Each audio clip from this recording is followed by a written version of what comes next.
Okay, let's start the story, or one of the stories. Let's continue where we left off.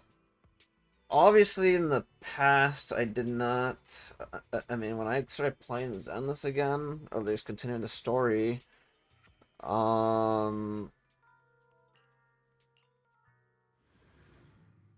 I started from the main story where I left off instead of, like, some of the character ones.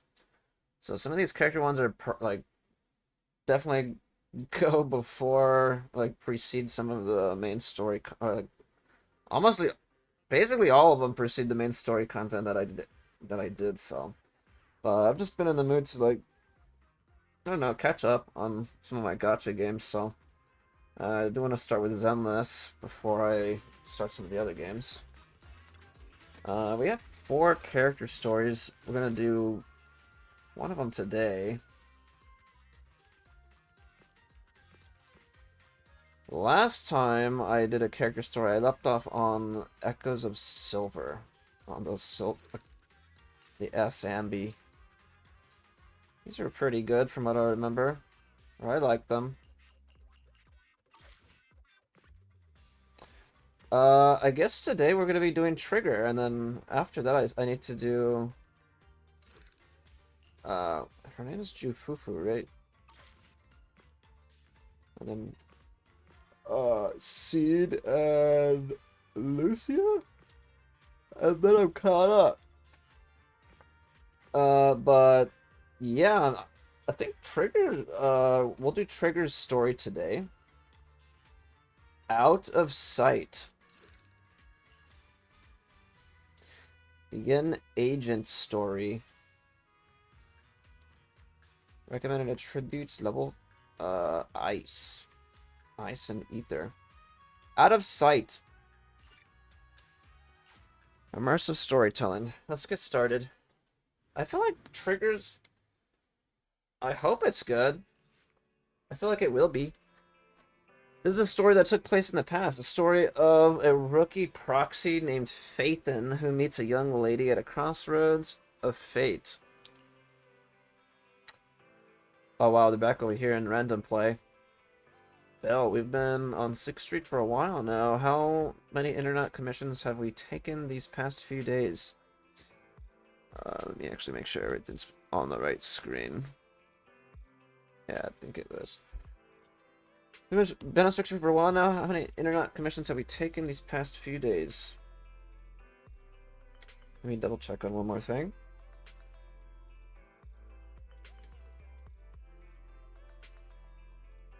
Test.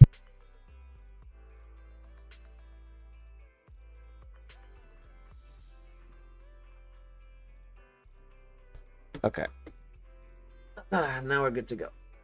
We've been on the 6th Street for a while now, Bill. How many internet commissions have we taken these past few days? We're still newbies, so you know how it is. We haven't received many commissions. It's okay, we're starting our proxy business. Oh, this is when they first starting? Starting our proxy business and video store from scratch, side by side. Oh. I see. It'll take time. These days I've been focused on managing the store, so thank you for taking care of our internet business, Bill. Having this cozy little home with you is already much better than the life we had just after leaving the academy. As long as we slowly build our reputation, we'll eventually have a chance to uncover clues about the fall of the old capital. Bill, we'll take it slow. Yeah, but I still want to take on some commissions. Bill, your enthusiasm is really something, but your troubles will soon be resolved. I saw how hard you've been searching for commissions. So these past few days, I found an intelligence broker on internet who can introduce commissions to us. As long as can establish a long-term partnership with this professional intelligence broker, we shouldn't have to worry about getting commissions in the future. As your older brother, I also want to be able to help you. Good job. Thanks, I think I've done a good job too. I arranged to meet him at the store today. He should be arriving soon. At that moment, a sudden knocking comes from the door. He's here, just in time. Bill, let's go talk to him. Who knows? Maybe a cool surprise will be waiting for us on our first commission with him. Who could it be? The front door is open. A man in a suit walks in. Although he wears a friendly and reliable smile, there is still something slightly off about him. Oh, it's this guy. Bella, allow me to introduce our future partner, the intelligence broker I found on internet. Nice to meet you both. You can call me Shepard. I'm glad you two chose to work with me. By the way, are you just starting out in this line of work? Nice to meet you. We haven't been in the business for too long. We just started, but business hasn't been. I understand. It's normal for rookie proxies like you two to have a hard time finding commissions. But please don't worry, as an intelligence broker, I exist precisely for people like you. Let me check my notes. Your name is Phaethon, right? What commissions do you usually specialize in? We're great at any commission. We have superior technology. What an energetic response. These days, many young proxies lack the energy you have. That being said, combat-related commissions might be a bit tricky, right? You two don't seem like fighters, and hiring combat personnel can be expensive for new proxies. To be honest, I'm not sure I feel comfortable assigning you anything dangerous. We'll find our own way to resolve that. I believe you'll see it in the actual commission. The actual commission, huh? Well then, I happen to have a recently issued commission that could serve as the perfect starting point for a partnership. I believe this commission is of the perfect difficulty to assess your abilities. If you're interested, let me explain the details. Shall we move to a more convenient place to talk? It's not suitable to talk about this at the counter, so you move to a small room with Shepard to discuss things in detail. Our first assignment together is a missing person commission. There's no need for combat or venturing into any hollows, so it's completely safe. Honestly, I can't think of a better way to test your skills. Why hire a proxy then? Is this really not just a filler job? Not to be rude to the client, but guiding people through the hollows is what a proxy does. A commission that doesn't even require stepping in one seems kind of pointless for us to handle, right? Don't get me wrong, I'm definitely not trying to pass this off on you. Your ability to navigate the hollow is unquestionable. That's what makes a proxy a proxy. But this role involves more than just that, and this commission is a perfect opportunity to demonstrate those other skills. To be honest, the client barely gave us anything to work with, just pieces of info. That's why this is a perfect chance to show off your skills in gathering intel, spotting details, and negotiating. All the makings of a top-tier proxy. Accept the commission? Actually, I think I remember. Where did I have my... I don't remember. I think my camera was either top left or bottom right. You've made your point. Guess we can't refuse now. Let's see the job. Shepard nods in satisfaction and pulls out 3 items from his pocket: a harmonica, a sheet of music, and an old photo. Trigger! Old photo of woman with covered eyes. Somewhat aged photograph. Though the image remains fairly clear, a blonde young woman with her eyes covered leans against a wall. For some reason, her silhouette seems so fragile as if she might shatter into pieces at any moment, filled with such profound sadness. The client has only provided us with these 3 clues. All we know is that the woman in the photo is your target. Just a photo. So even the client doesn't know her name, identity, or whereabouts? And what's the deal with the harmonica and the sheet music? The client doesn't seem to have any more info, though it's possible they just don't want to share. But the client did mention if you get stuck, you should try playing the sheet music with the harmonica. Well then, I'll leave this commission in your capable hands. Keep me in the loop if you make any breakthroughs. Just ping me on Knock Knock. Knock knock. A single photo and a melody. Feels like chasing shadows. Belle, where do you think we should start? Maybe we should start with Port Elpis. A woman with her eyes covered isn't exactly someone you see every day. Remember when we went to visit the sea? I'm pretty sure we spotted someone like that back then. Remember? I was in a bad mood that day, so you took me to the port to clear my head. We bought some fries, but you were so busy staring at that girl with her eyes covered, a seagull snatched them right out of your hand. Why do you sound mad? Now that I think about it, that woman did look a lot like the one in the photo. I was just a bit distracted. What a coincidence, huh? Next time I'll make sure to watch my fries more carefully. Well, thanks to you, we've got a lead now. Let's head to the port and see what we can find.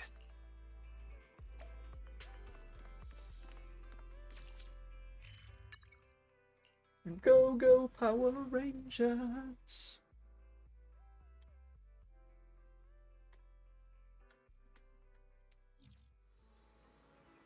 Belle, we've arrived. Time to find our missing person. However, it was a week ago when we saw that lady.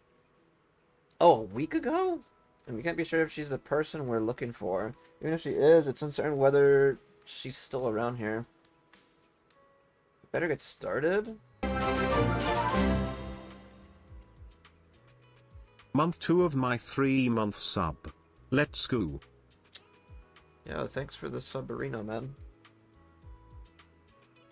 That was from before, right? Appreciate it, man. Thank you, thank you.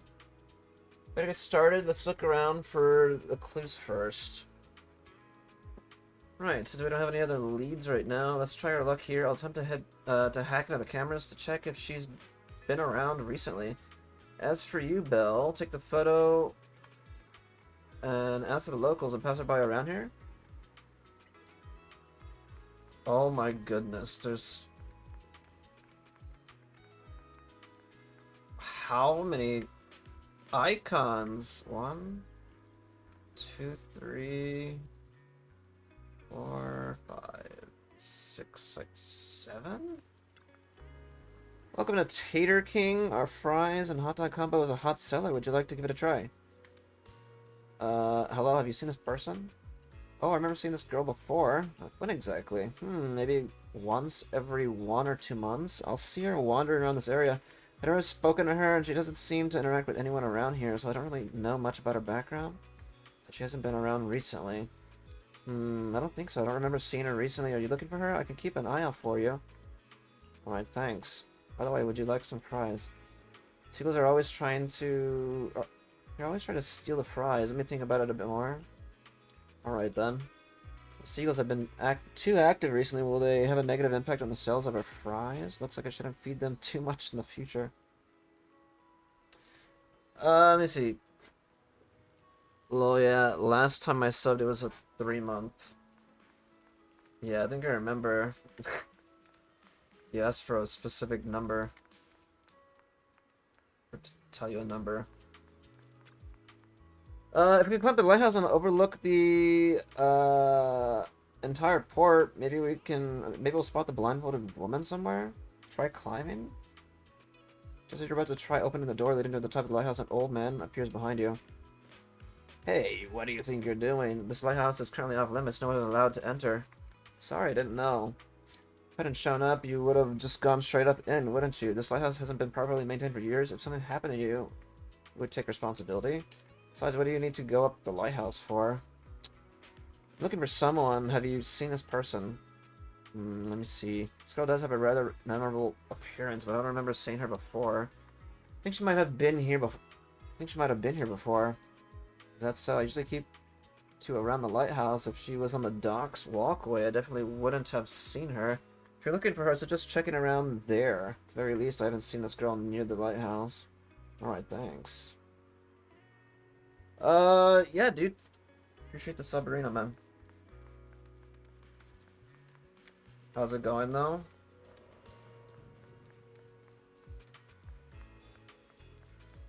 Let's check up here. Tightly closed door. This room upstairs, someone must be living there, right? If a blind woman has appeared around the port, maybe whoever lives here has seen her. Try knocking. Complete silence, but there seems to be some kind of noise inside. Knocking the door again.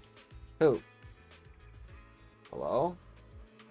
Excuse me, have you seen this person? Who? Let me see. Door opens slightly. I carefully hand the photo over, and within 3 seconds, the person returns it. Never seen. Disappear in the end. Everyone will disappear, including me. The door shuts.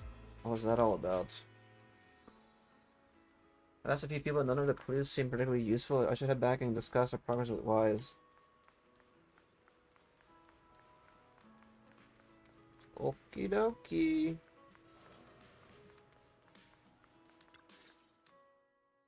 No luck on my end. Belle, did you find anything? It was wishful thinking to assume that a quick stroll through the port would solve this. Got a But $300 since we're tip here, over a might as well situation give that the went down harmonica a try. earlier, so that's Whether it works or not, good. you owe me some fries before we Damn, head dude. back. Well, that's what's up. I'll do whatever you say, but Belle, would you mind giving the harmonica a try instead? I'm curious to how it sounds. Wow, you sure know how to set me up.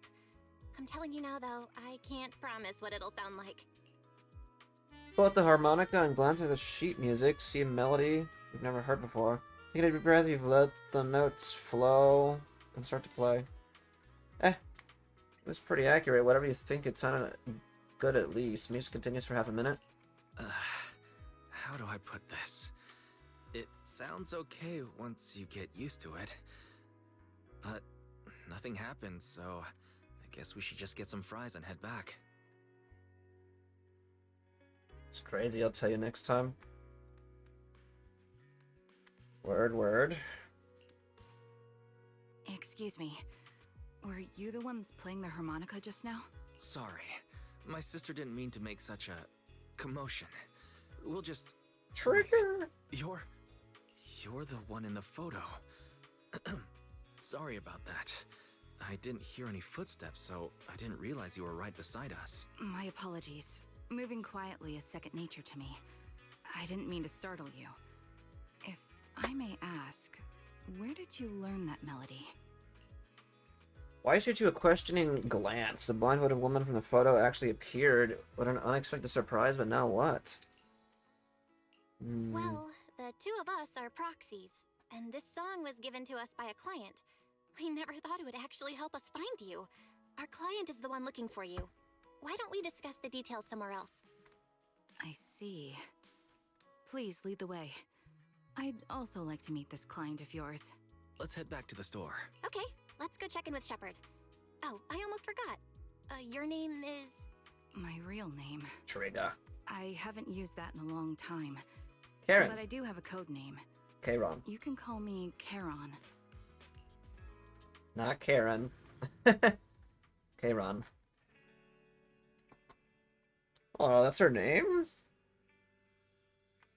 You return to the video store with a woman who calls herself Karen.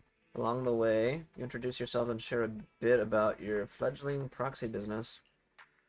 Miss Charon, I just reached out to the information broker who posted the commission. He should be here shortly, and you'll be able to meet the client soon.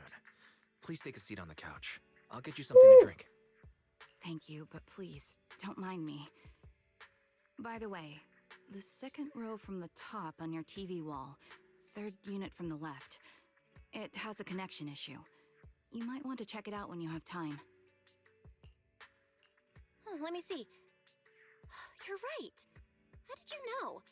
No wonder there's been some lag lately. Lag? I rely on my hearing. I lost most of my vision in an accident. I can just about make out the outlines of my surroundings. To move around like an average citizen, I've trained my other senses to be extremely sharp. I heard a faint buzzing sound. By moving around the room and noticing the change in sound, I was able to pinpoint the location of the faulty TV. Yeah, we're catching up on some Zenless stories. Now that we're finished Variety, Silk Song and whatnot. Just catching up on some gotcha stuff that I need catch up on. So before I start some of my next Variety game, I wanna take care of that. I have a lot to catch up on, so gonna start with Zenless.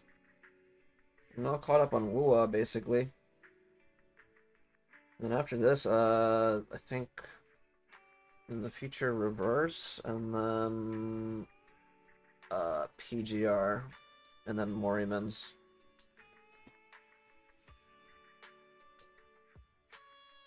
A lot of reading to do, though.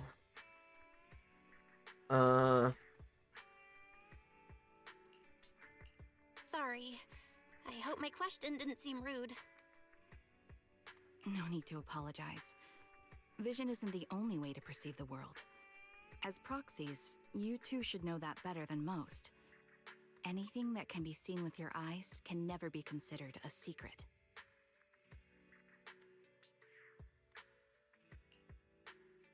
Subtle silence fills the room. It's clear you each have secrets you don't want to share with others, and there's an unspoken understanding between you. Silence is on the brink of becoming awkward. A knock sounds at the door from outside the shop. Oh, there he It's is. me again. You two found the target already? Wow, Phaethon, you guys are incredible. If you're always this fast, you could take on anything. I had to go in earlier today, so I'm off at 11. Oh, nice.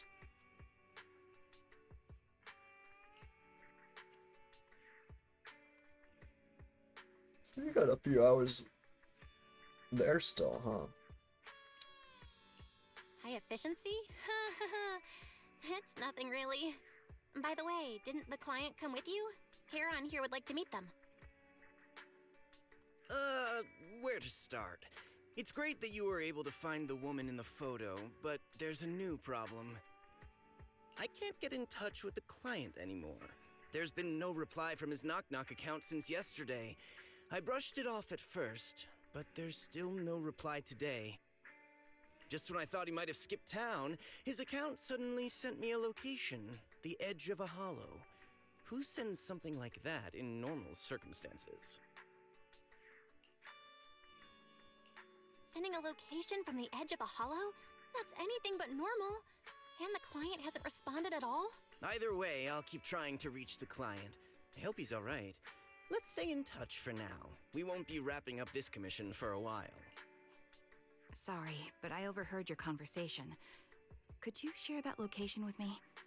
If I investigate the hollow, I might pick up some clues. You're Miss Charon? No offense, but the hollow isn't somewhere just anyone can waltz into. Without a carrot or combat personnel, it's a death trap. You should wait. I'm a soldier. I served with the Eridu Defense Force under the Chrysoberyl Division. Even after retiring, I've made countless trips Chrysoberyl. into the hollow. You can trust in my combat skills. The heart rates of you and the two proxies here seem to have just spiked. Don't worry. I've always My wanted this military character. days are far behind me. I have no current ties with them. Never had the chance to get her, though. As for getting into the hollow, proxies, can I request your assistance? I don't know anyone else who could guide me. I'll pay the commission fee as best I can. If you don't want to be involved, that's fine. I'll think of something. You want to find the client quickly, too? Can't let you do this I'd like to find alone. the client ASAP too. I mean, who's gonna cover our commission fee otherwise? Besides, if we said no, you'd just head into the hollow alone, wouldn't you? How did you know? So that was your plan? You just remind me of how wizened I used to be. So desperate to find someone that we didn't even care if we were ready or not. Well, since Miss Charon wants to continue to investigate, I'm willing to act as the proxy for no additional fee. You can relax, Shepard. I see. That works for me. With the client still unreachable, my hands are tied. Please, look into the hollow, and be careful. I'm really sorry for troubling you both. Finding this client is very important to me, so I may have acted a bit out of line just now. No worries. Seeing how determined you are to find the client, we couldn't just sit by and do nothing. Let's work together to find them. Blind Pursuit.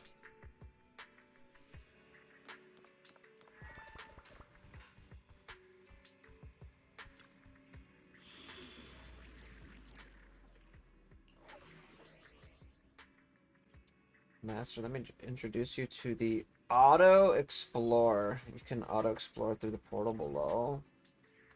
Here you can check the current progress of auto. View the rewards you'll receive after completing the commission here. First clear, you can use Auto Explorer. When you have yet to clear it, use a prepaid power card to immediately obtain all rewards. What? Oh, you could use prepaid cards here too?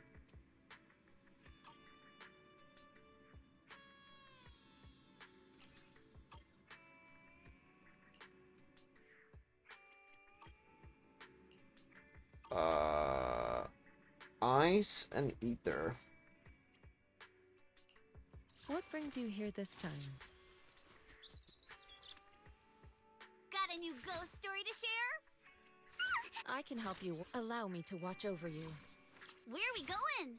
There's no class today. I would never turn. Once upon a time, I just wanted. Achieving greatness is just like cooking a small dish. Good day, Lord Phaeton.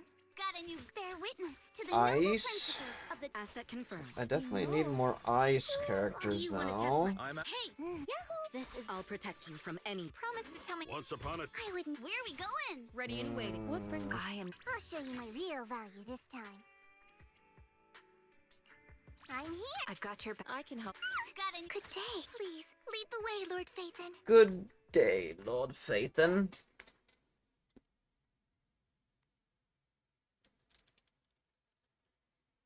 Yeah, I ended up finishing my show, so now I'm just chilling for a bit. I think after this, though, I'll be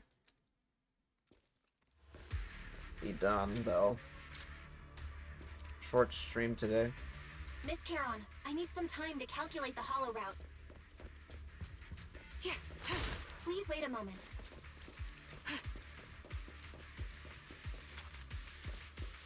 Recalibrating. Here. Leave this to me, Proxy. Actually, I've been to this hollow before for reasons. I still remember the way forward clear as day. Oh? Why don't you wait just a little longer? Calculating a path doesn't take that long. Can't catch me. It'd be more efficient to retrace a path I've already walked. Please come with me, Proxy. Shit! Show no mercy. The path ahead. It should be right around here. I wasn't here too long ago. One moment, Proxy. I might have misremembered. I just need to think. I'm sure you're well aware that hollows undergo periodic spatial distortions and reconstruction. That's why each time... Sorry for being so presumptuous, Proxy. I got ahead of myself and made things difficult for you. It's no trouble. There's a fissure What did I nearby. miss? I had to get on We the can camera use it to to get back on the right path. reassure my dog. Let me lead the way from here on out. Nothing too much. I was just saying, I kind of finished my show, and now I'm just doing this. And then today will just be a short stream after I'm done with this stuff.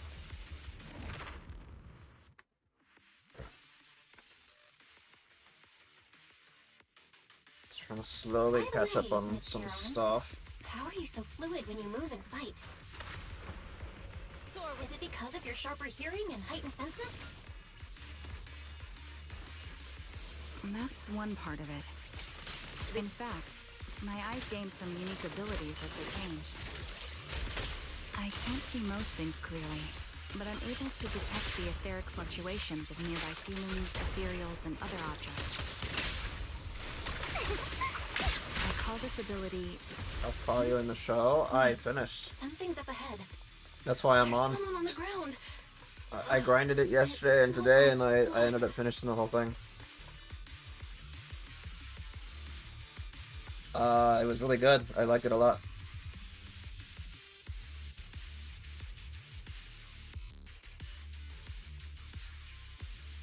How many episodes? It was 24 episodes. A man and a woman lie collapsed on the ground with the unmistakable smell of blood emanating from them, and following the source of the scent, you see bullet holes on their bodies. Check their condition. No signs of breathing. Their heartbeats and pulses are completely gone, and these two are dead. Cause of death appears to be severe blood loss from long-range gunshot wounds. Time of death probably within the last 1 to 2 hours, just before we enter the hollow. Which means... this isn't just a case of losing contact with their client. Someone's been killing people in this hollow. Though I don't sense a killer nearby right now, there's still a chance they're active somewhere in the hollow. Actually, don't stray far from my side. I'll keep you safe. Those two. I don't want to take their bodies out of the hollow, but without knowing the killer's whereabouts, moving them would be too risky. Foxy, mark these coordinates. Once we confirm the area is safe, we'll come back to retrieve their bodies. Sorry, the ground must be cold. May you rest in peace. What could have happened? Who did this? Given the depth of the wound and the caliber of the bullet, the killer was a sniper, just like me. Proxy, Another stay sniper. vigilant and get behind me. The surrounding ether levels have significantly increased. What's going on? Hold on. Let me find what's causing the ether level increase. Up ahead, there are multiple devices leaking ether nonstop. Yeah, we had finished 2B Hero X. It was actually super duper good. Tanks filled with highly Not concentrated gonna lie, ether. I give it a 10. As soon as the valve is opened, So right the before ether will this, I flow had out finished at a it up fixed and I was rate. like editing my tier list. Such high ether concentrations will make the nearby ethereals more active and cause more to show up. Heron, it'll be dangerous if we keep moving forward. Understood.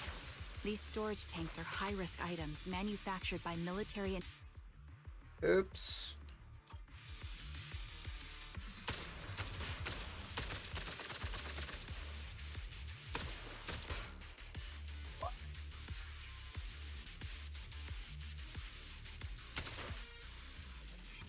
All high-pressure ether tanks have been disabled. We can keep moving. Wait, Heron. I'm detecting 4 life forms up ahead. Let's go take a look. Wait. Here. Proxy, there are 4 people over here. They're all still alive. I'm not detecting any ether fluctuations from any other life forms nearby. Check their condition. Great, that's a relief. Heron, can you confirm their condition? Confirmed. 1 is seriously injured. A bullet pierced their lung. The other 3? No internal injuries, just a few minor wounds. They're all unconscious. The one with severe wounds. His etheric fluctuations are nearly completely gone. He's beyond saving. Who are you? Help me. It hurts. So cold. I don't want to die.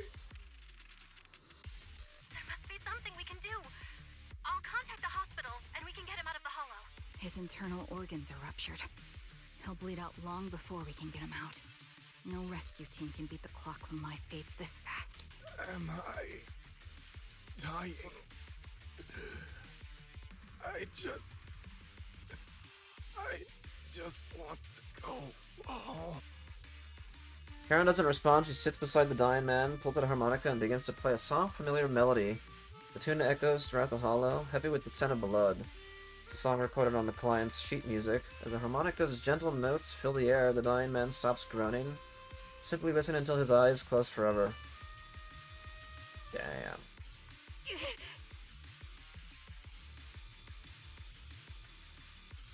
Are you okay? You look like you're in pain.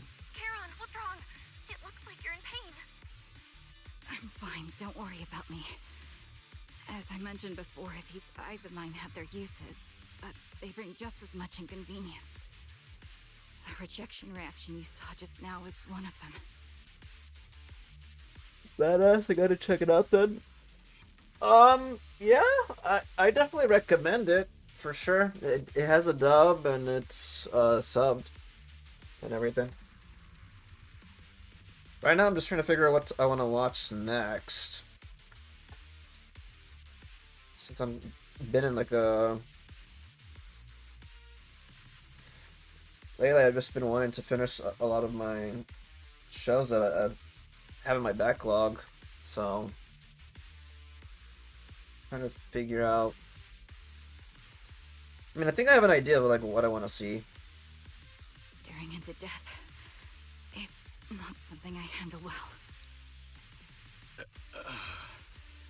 My head. Where am I? Who are you people? I remember now. There was a madman, a lunatic who tied me up and dragged me into the hollow. You're not. I'm not the lunatic you're talking about. Can you stand? There are 2 more unconscious survivors here. If you can, help us carry one of them. Let's get out of here together.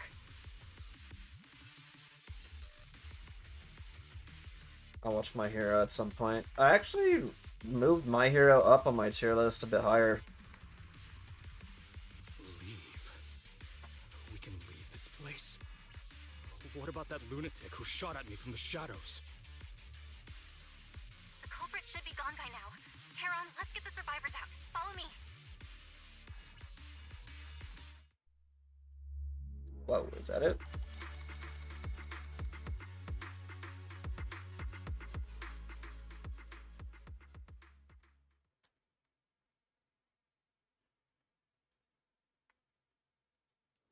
Exhausted and unable to carry any more bodies, you record the coordinates of a few of the corpses. Once it is all over, you should make sure to report them anonymously to the public's security with Charon. Keep your guard up alongside the 3 survivors, eventually arriving at the abandoned metro entrance in front of Ballet Twins Road.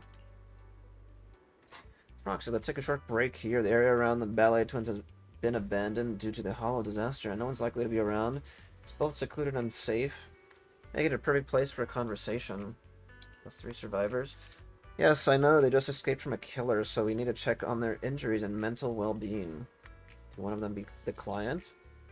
Fortunately, I don't think so. After they woke up and saw me, they didn't have any particular reaction. If they were the ones who signed the commission to find me, they should have recognized me to some extent.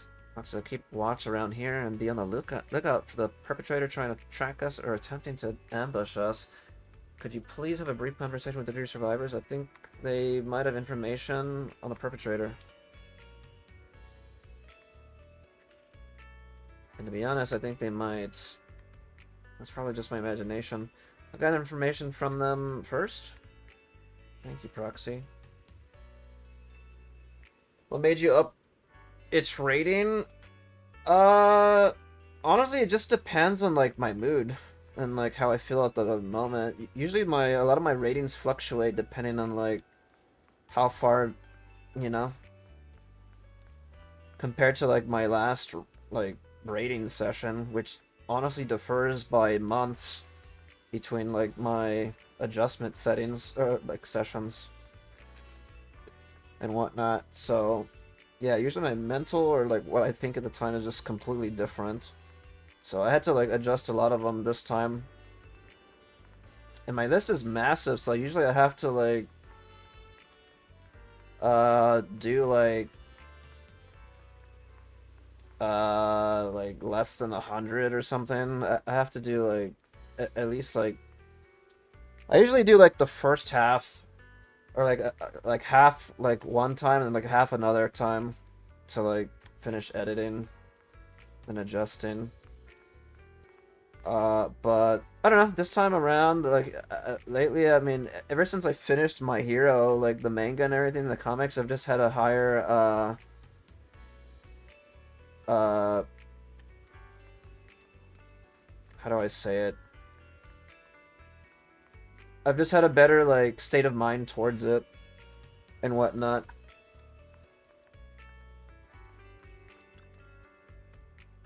So I increased it a little bit compared to some of the other shows. Take a deep breath. If your emotions get too intense, the wound might reopen. Still feel like I'm gonna throw up. The fear that someone's still trying to shoot me just won't go away. Are you guys okay? I'm okay. Did you save us?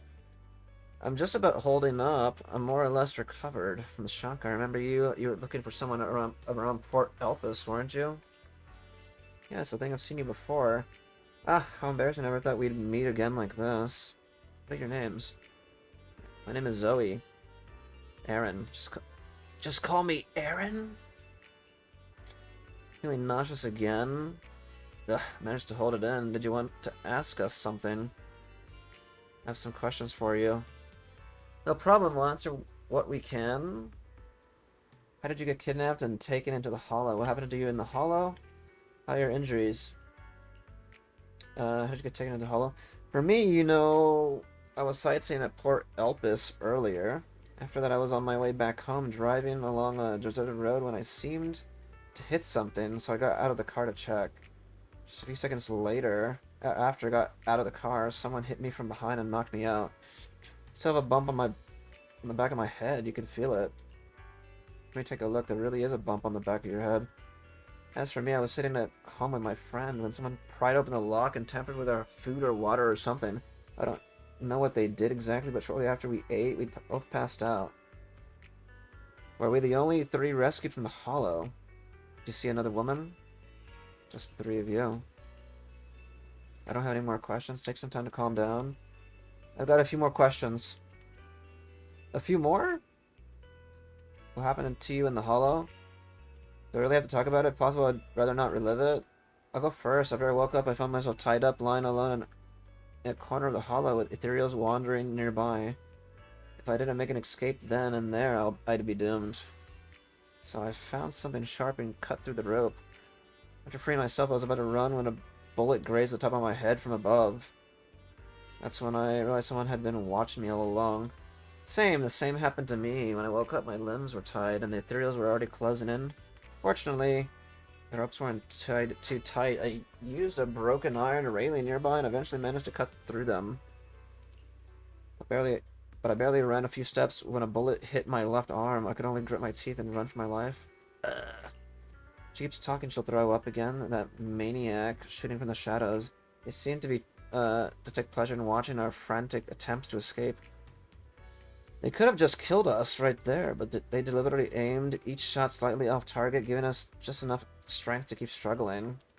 The threat of the ethereals chasing me and the sniper's fire, I don't even know how long I ran. Eventually I managed to reach an area where the ethereals were less active, but that maniac shot me with a tranquilizer and I passed out again. Same here, now that I think about it again, we must have both passed out in the same area. I don't have any more questions.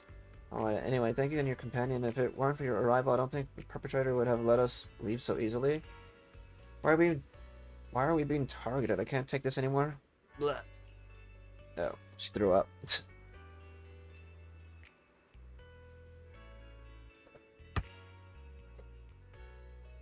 But yeah, that's what I was doing before this. Finished the show and then just edited my list a little bit. I had Hungry Box in the background too. I was watching an alt tourney that he was hosting. Gentleman. Thank goodness, I can't believe it. I'm still alive and out of the hollow. What's your name? Oh, me, I'm Jesse. Jesse and James. I'm so grateful you were there to save me when that maniac was chasing me and sniping at me. I really thought I was done for. I have some questions I want to ask you. Questions. Go ahead and ask. Although I don't really want to remember what just happened. You did save my life. How were you kidnapped and brought to the Hollow? What did you experience in the Hollow?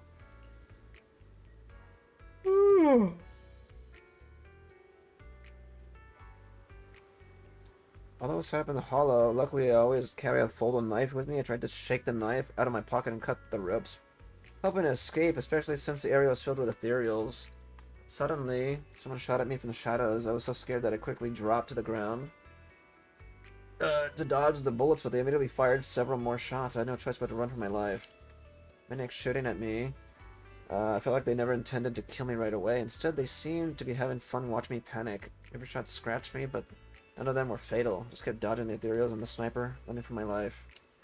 In the end, I finally managed to hide in a place with fewer ethereals, but that maniac shot a tranquilizer into my thigh. Quickly passed out again after that. I woke up for the second time you all around me. I don't have any more questions. Is that all you wanted to ask? Well, anyway, thank you all. Could any come any later, I think all three of us would have been killed by that maniac. I get the gist of it. After a brief check on the three survivors, you share what you've learned with Charon. She then calls the three over. Thank you all for assisting me, even though I'm a stranger. You've given me valuable information. It's the least we can do after you saved our lives. If there's anything else you want to ask, go right ahead. I do have some questions left to ask. Before that, could the three of you introduce yourselves? I'd like to see if there's a pattern to how the killer chose their targets. I'll go first. My name's Zoe. I used to be a soldier in the Defense Force, but now I'm just working a regular desk job at a private company. Don't let that fool you, though. I've earned my stripes. I'm Jesse, currently working as an internet information broker. I'm still pretty new at it, though, so I can't think of any reason someone would target me. My turn? I'm Erin. I was also in the Defense Force, but now I'm unemployed. Actually, I have a question for you all. Did you see my friend when you were in the Hollow? She's about my height, with shoulder-length blonde hair and a mole under her eye. We were kidnapped together, but I can't find her anywhere now. Probably dead. Oh, I don't recall seeing anyone like that. If I recall correctly, we didn't come across anyone like that in the Hollow, among both the survivors or the bodies. It's alright, I'll keep looking. I hope she's okay. We were always inseparable. We even planned to visit Scott Outpost together for Remembrance Day. I never thought something like this would happen. Remembrance Day. Remembrance Day? What's it about? As the name suggests, it's a day organized by the Defense Force for the families of deceased soldiers and veterans. People gather to mourn their loved ones who died in the fall of the old capital and find comfort in each other's company. I didn't know the Defense Force did that. Huh. Maybe I should go check it out. If I can't find her anywhere else, I'll head to Remembrance Day alone. Maybe she'll show up there. Was your missing friend also a member of the Defense Force? Yes, she and I were in the same squad. Obsidian Division's Cartis squad. So this is a target attack on the Defense Force? This sounds like a series of murders targeting the Defense Force. But Jesse wasn't with the Defense Force. No, you're probably not far off. Jesse claims to have been up front, but he neglected to mention he was once part of the Defense Force. Right, Jesse? Well, that's... I just don't like bringing up my past in the Defense Force. It's not like I'm trying to hide it. They're just memories from my time there that I'd rather forget. I was part of Obsidian Division's Noct Squad. That's the absolute truth. I was also in the Obsidian Division, Impura Squad. I don't They know were all in who Defense those who died Force in the Hollow Obsidian were, but Division. It seems the killer really is targeting members of the Defense Force. Wait a second. If I remember correctly, during the fall of the old capital, didn't our 3 squads work together on a mission outside Hollow Zero? We did? I don't really remember. I have a vague memory of it, but there were so many people on the mission, I don't remember your faces. Thank you all for the information. I'm starting to see a pattern in the killer's choice of targets. But there's something else I need to ask. I came to this hollow because someone I'm searching for sent me its location. And that person was likely being held by the killer as well. Did you happen to see anyone else? 3 survivors exchanged confused glances before shaking their heads at Charon. You're not giving us much to go on. At least tell us what kind of person you're looking for, male or female, what they look like. Can't offer much help without that. Sorry, I don't have much else to share. Even so, if any of you remember anything else that may be useful, please let me know. This is very important to me. You don't even know who they are, yet you're so determined to find them. Is it really going to be an issue if you can't find this person? Maybe. I've been searching for someone for a long time. They might be the key to achieving my goal. I see. Whatever happens, I hope you find them. If there's anything I can do to help, just let me know. Thank you. But please, prioritize your own safety. If the killer is targeting former Defense Force members, there's a good chance they'll come after you again. Stay vigilant.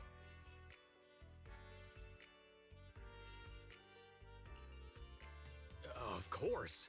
Once I've checked out Remembrance Day, I'm locking myself in my room and throwing away the key. Return to random play with Charon.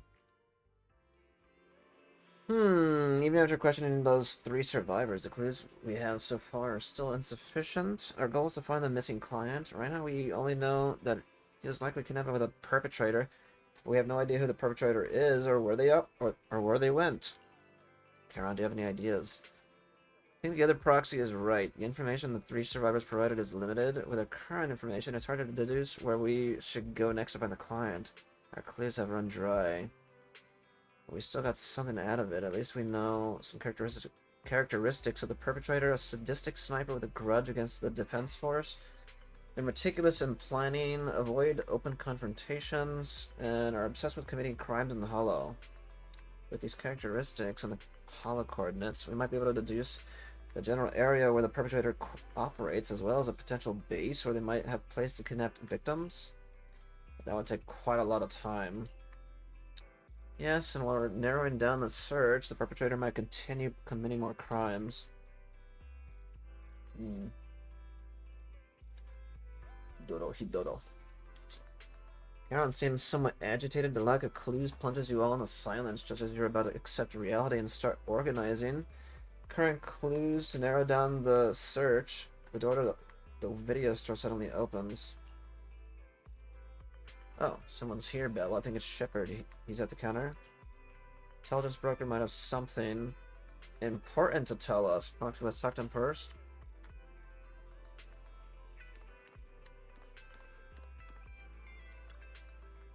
Bring Shepard to a room where you can talk. Phaethon, you've already been to the Hollow and made it back safely? Did you run all the way here? Do you need a moment? We've already been to the Hollow, but unfortunately, we haven't found the client yet. I'm fine. Did you find any clues there? There are traces left behind. Signs of a kidnapping. It's very likely the client was involved. Ask Shepard why he rushed over. Yeah, it seems the client was kidnapped, brought to the Hollow, and later moved again. We're still looking for clues. But why did you rush over to the store? Did you find anything? Well, just take a look for yourself. Shepard showed you his phone. About 10 minutes ago, the missing client sent him another location on Knock Knock. There were no other messages. I checked a map of New Eridu. This spot, it's another Hollow entrance. We've been chasing dead ends with absolutely no clues, and now one just appears out of nowhere? Something smells fishy here. You're sure it's just a disappearance for now, and nothing more serious has happened, right? If that's the case, the situation is still manageable. No matter how shaky the clue is, let's keep investigating. Just be careful. Any casualties, and this will become something beyond our control. At that point, stop the commission and contact me. I'll bring in some professional Hollow experts to deal with the situation. Shepard hurries out again. You turn to Charon, who seems unsettled. Has she held back the full truth from Shepard to avoid having the search handed off to someone else? Thank you for not revealing what really happened to that information broker. It's nothing but why. Don't mention it. But I have to ask, why are you doing this? Calling for help might have been the safest way to handle the situation. The killer is a sniper who has no qualms about taking lives. Judging by the victim's injuries, it's clear they know how to deal a fatal blow and how to inflict pain without causing death. Most Hollow Raiders lack experience dealing with snipers. If they encounter the killer, it's likely to end in a difficult fight, or worse, casualties. And besides,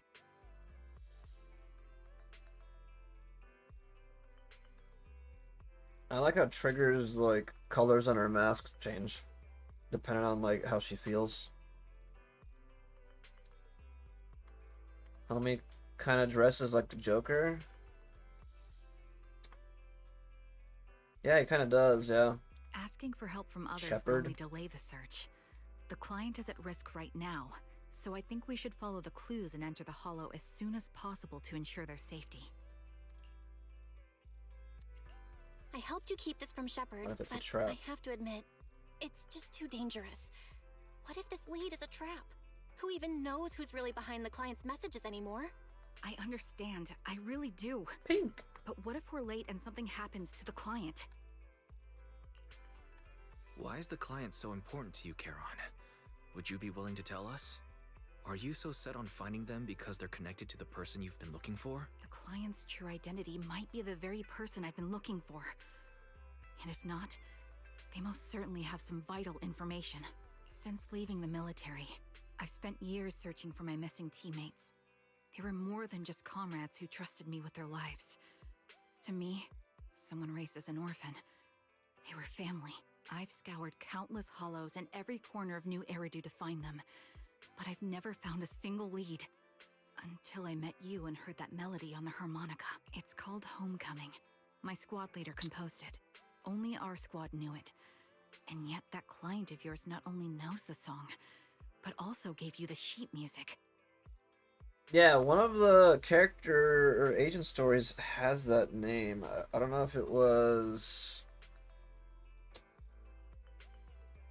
It's not Ambi's. It was,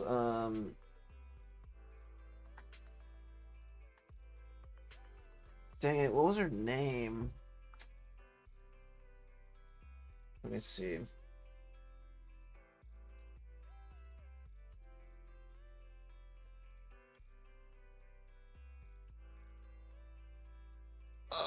What is her name? The name, Mason. What do the numbers mean?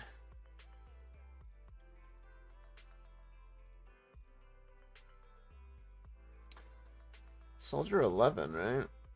I think that's what it is.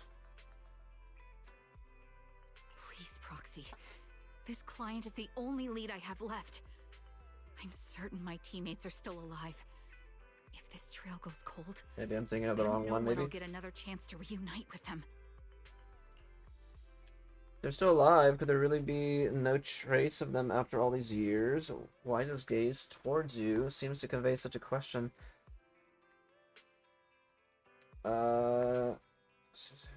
But then thinking about how you're also searching for your teacher, it doesn't seem all that hard to understand. I get how anxious you must feel. Let's face this together.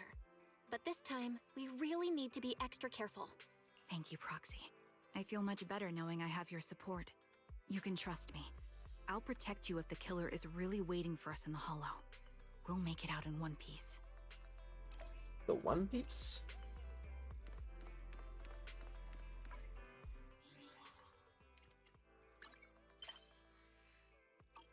Out of sight, out of mind.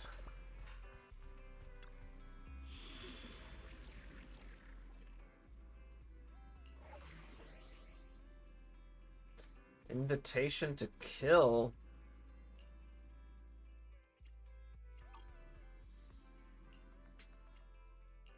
I can help you. Awaiting what brings allow me to watch over you. Got a new bear wit? I'll show you my real value. All set and ready to go. Witness. I'm here. Where we go? Good day. Vivian is at your command.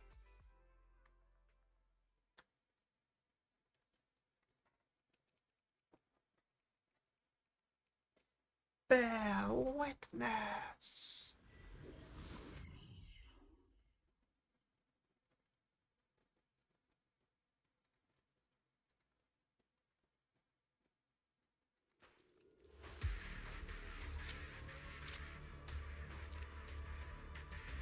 Looks like there's something here. Is this a communicator? Proxy, look at this. A communicator left right at the Hollow's entrance. Why is there a communicator here? It doesn't look like it was randomly left behind. There's hardly any dust on its surface, which means it was only placed here recently. It looks like someone wants us to use it. Ah, such decisiveness. Following random location info without even thinking twice. I'm glad, Sniper of Liar Squad. Liar Squad? What's that? Wait, who are you? Sniper. Or should I say Charon now? Haven't you shared your past with our dear Proxy? If introductions aren't your strong suit, I'd be happy to show you how. You can call me Grim Vulture, the one behind this string of murders. You see, I've been working my way down a list, crossing off names. And now, Charon of Liar Squad, your name's next. Looks like you've done your homework on me. Just because my presence interfered with your plan, you've decided to take me out for good? I thought you were just going to be another obstacle in my way. And now, with you in my sights, this must be some kind of destiny. I'm not sure what you're referring to, but I'm looking for someone. Given that you're waiting at the hollow entrance they shared, I'm guessing you have them. If you hand them over, perhaps we can make a deal. Ground suddenly dodges to the side, raises her gun and fires.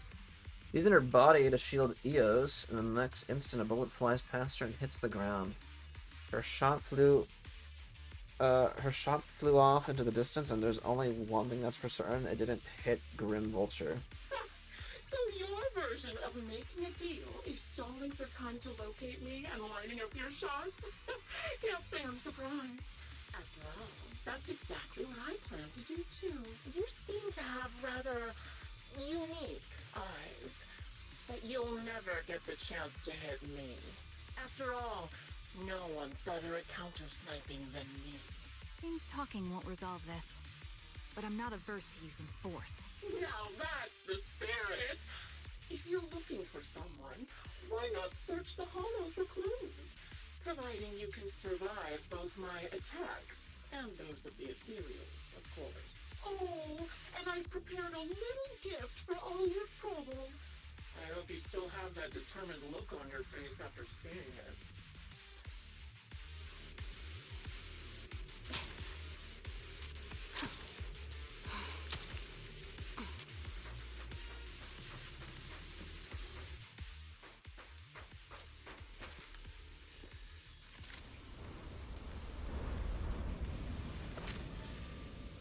Watch out for Grim Vulture taking shots from afar.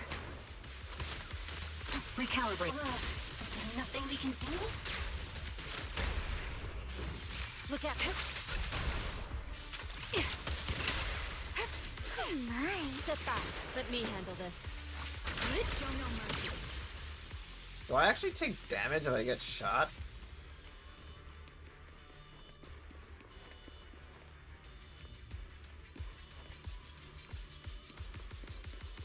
I found a box. Something feels off about it. Rather creepy box. It's giving off an unsettling stench. You have a bad feeling that opening it would be asking for trouble. Glance at Karen beside you, who has fallen silent. Clearly she's having the same feeling, or right now she's hesitating about whether to open this box. Karen, wait. Don't open it. Karen opens the box anyway. Bloodstained, tattered military cap carelessly crumpled and stuffed in the corner of the box. Though the owner's identity remains unknown, the message it conveys can only mean one thing. Death. Don't touch what's in the box. Karen reaches out and picks up the military cap from the box. Her fingers tracing its shape. Her lips tremble. I'm okay, Proxy. If my sense of touch isn't deceiving me, this appears to be the outfit of my former teammate. The outfit my former teammate wore, or a replica of it. So this is the surprise Grim Vulture mentioned, I see now. Let's keep moving, Proxy. Karen goes silent. Yet as she chambers another round, you can sense her hands trembling slightly, while her grip grows even stronger. You still remember what's inside the box, right? You're loyal to its cap, the one Styx always wore. Curious as to how he died? I'll tell you. He took his own life. No, it wasn't much different from being offed by ethereals. Ethereals had almost completely taken over his body. He was corrupted, covered in ether crystals. And it was painful and he didn't want to become he raised the cannon, oh so proud of, with just one last shot inside. And just like that, obliterated both his core and his heart. Any thoughts on the way to... Another high-pressure ether tank. And a lot of ethereals have already been... Oops. What?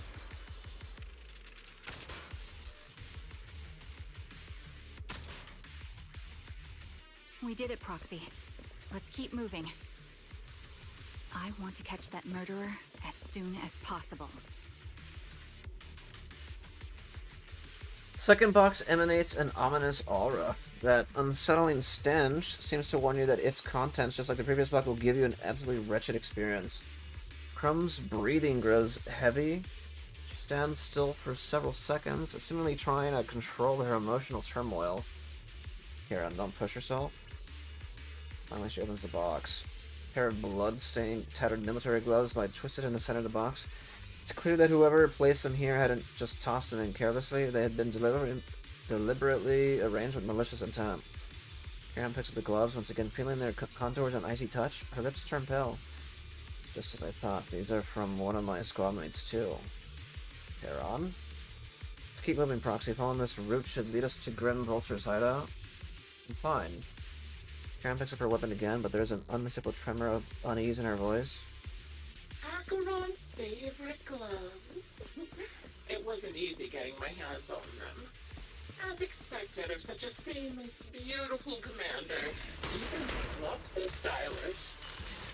Such a pity. Don't you think that's a shame, little sniper? Such beautiful hands.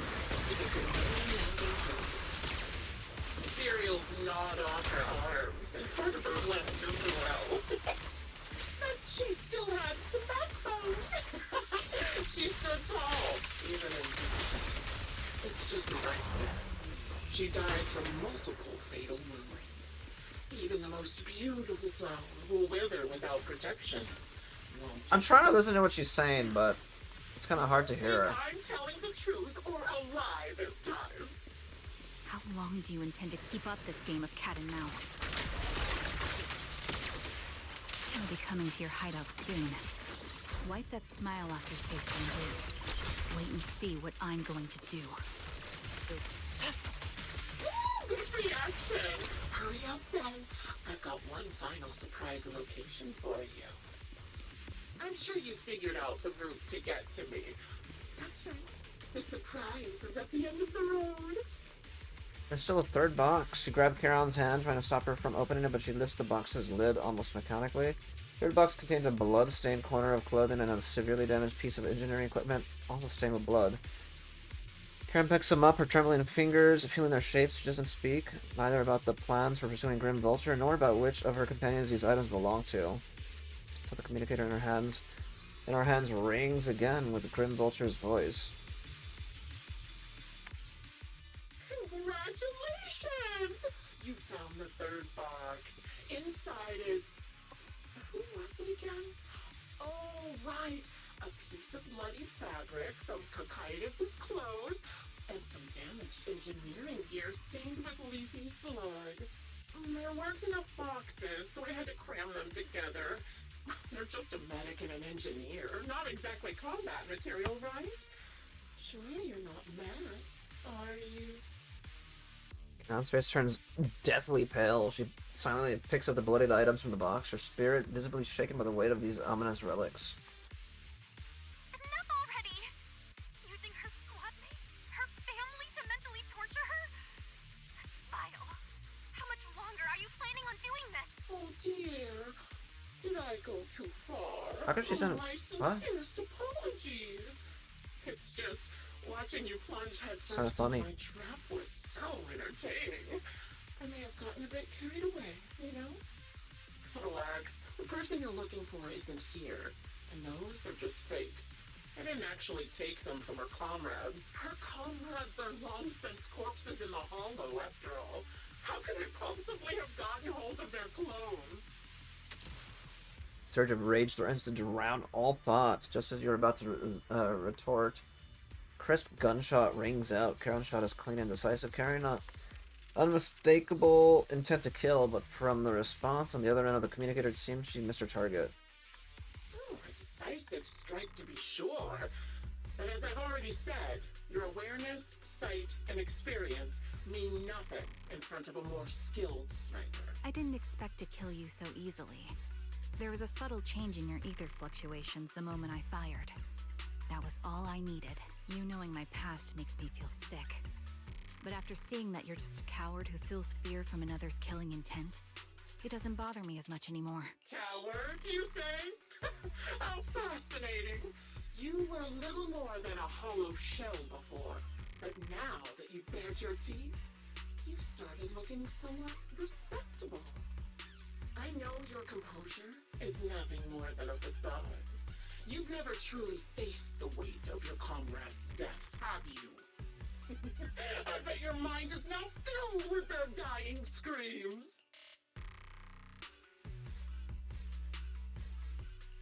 Charon and I both believe her squad is still alive. You can drop the act. Why are you so fixated on Charon? Just because she used to be in the defense force? She has nothing to do with your target. Nothing to do with it? Then why don't you go ask her about it? What surprises me more is you actually believe her teammates are still alive. Don't tell me she dragged you into all this danger without telling you anything. Shut up. If she won't tell you, I will. Those so-called alive squad mates of hers went missing during the fall of the old capital. I'm sure you know exactly what that means. When the old capital fell, countless Defense Force soldiers were either killed by Ethereals or became them. The surviving soldiers, struggling to defend themselves, never had the opportunity to carry their comrades' bodies out of Hollow Zero. Obviously, her squad mates, the members of Liar Squad, were among the dead. But since their bodies were never found, she insists they're still alive. Even going as far as to deceive her own proxy. It's laughable. I didn't lie to the proxy. They're alive. I have proof. Someone like you could never understand. I could never understand? You think it's hard to understand your childish thought process? If you really have solid proof, why not tell me? Come on, let's hear it! I mean, was she just part of her squad or what? Eyes. I lost nearly 90% of my vision during the fall of the old capital. But in return, I gained the ability to see what others can't. Every second of every day for years, I've seen my squad mates. Not as fleeting shadows, but vivid and lifelike. They've never disappeared. They're alive, waiting for me to find them. Why else would I have been given these eyes? That's your proof? Did you hear that? Proxy hiding in the bamboo. She spent years chasing after people who couldn't possibly exist, all because of some ghostly visions. You'd rather believe those visions of your teammates are real-time projections than accept that they're dead. What if I told you the way I described their deaths before was the absolute truth? Will you finally face reality? Or will you keep fooling yourself, believing in ghosts? I guess you'll keep deceiving yourself, because that's how you survive. I'm not lying to myself. I really want to find your squad mates who have been missing for years and were officially declared dead? You couldn't protect them when the old capital fell, and now you're just making up stories to fool yourself. To give yourself some so-called reason to go on, to latch on to any stupid excuse. You're just a selfish, naive coward who did nothing and couldn't do anything when your comrades were dying. Ground sounds are speechless. Grim Vulture's relentless. Verbal assault has completely struck home. The little color that had briefly returned to her face drains away, leaving her visibly shaken and unable to muster a single word in rebuttal. Giving up already? At least you've got a shred of dignity left. Nothing disgusts me more than a useless hypocrite. Enough of this. Time to die, coward. Charon is not a coward. Someone who'd enter perilous hollows just to find what they seek. Someone who'd play music to console a dying soul, despite the pain in their eyes, is anything but a coward. At the very least, she's far braver than a criminal like you, who hides in the shadows, enjoys torturing others, and is constantly in fear of being caught. Proxy, Your proxy sure has a way with words. I won't waste any more of my breath. Just die already. I've completed analysis of the surrounding fissures. Charon, snap out of it. We can use that fissure to escape. Fissures? When did you... Still trying to play trick. No help of a counterattack could practically drag Charon, trying to run towards the fissure that had escaped. Grim Vulture's noticed. Just as the bullet is about to strike, he managed to escape through the fissure. Oh!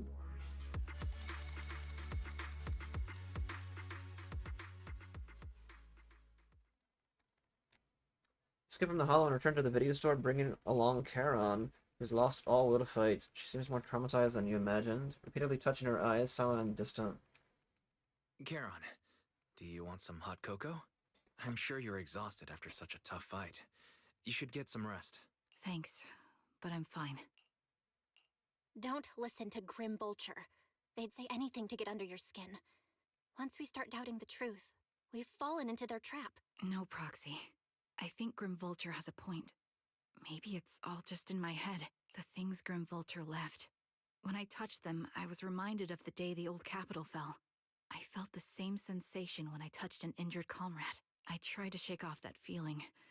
But the truth is, I can't stop thinking about the possibility that all my squad mates are dead.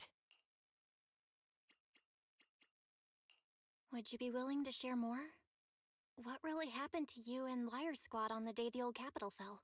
That day, in the first hour Hollow Zero started expanding, Defense Force HQ thought it was just a normal Hollow disaster, and thought they could suppress it with the standard amount of troops.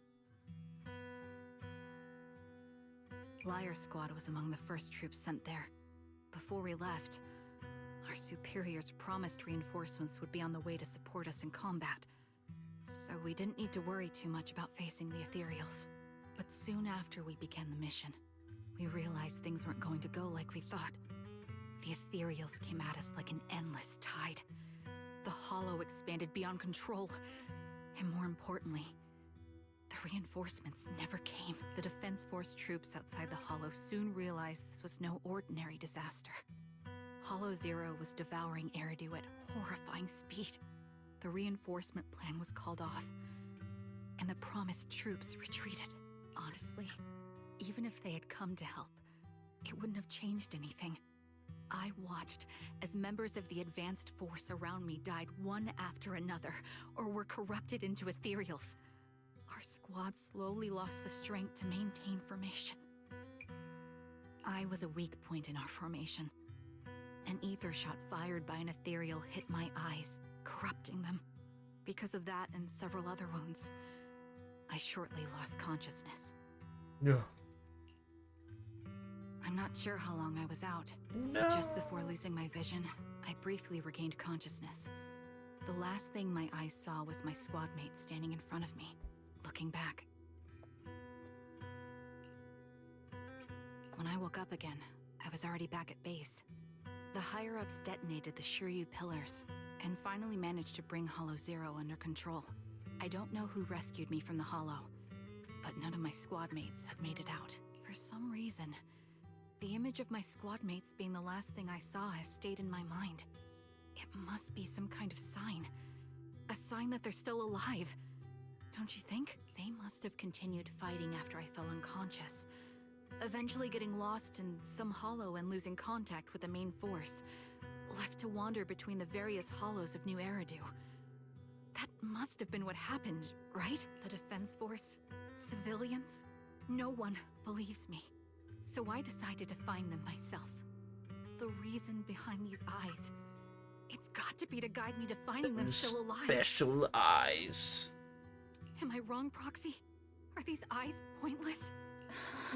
I knew that's what you thought. Interpreting what my eyes see as proof my squad mates are still alive is just wishful thinking. But if they're really gone, why would I have been given these eyes, which bring nothing but pain, if they're truly no longer alive? How can I apologize to them in person? Tell them I'm sorry. Sorry for being so weak. Sorry that I failed to protect them. Their faces are all so blurry. I can't see their expressions. I can't even bear to look at them. If their final look at me was filled with resentment and disappointment, I wouldn't know how to handle it. No. Hold Charon's hand. Wipe Charon's tears away. wipe the tears away. Charon, listen to me. Even if everyone else thinks you're wrong, Wise and I will never dismiss your determination to find your squad mates. You don't need to make any justifications, because someone close to us is missing too, and we desperately hope she's still alive. Even if the whole world doesn't understand, we will never give up. But I also think being consumed by this obsession, unable to move forward, that's not what those who matter to us would want. Belle is right. Listen, Charon, you're such a kind person. Maybe that's why you feel responsible for protecting everyone and blame yourself when you can't do enough. But you don't have to carry it all on your own. Yeah, right now, the best thing you can do is trust us. We can be sure that Vulture hasn't killed the client yet. As long as we have that lead, there's still hope. We'll support you. No one can dismiss your determination or will. No matter how things turn out, we'll stand by your side and we'll face it together. Proxy, thank you. I feel better now. At the very least, I want to keep investigating. I'm not just going to stop here.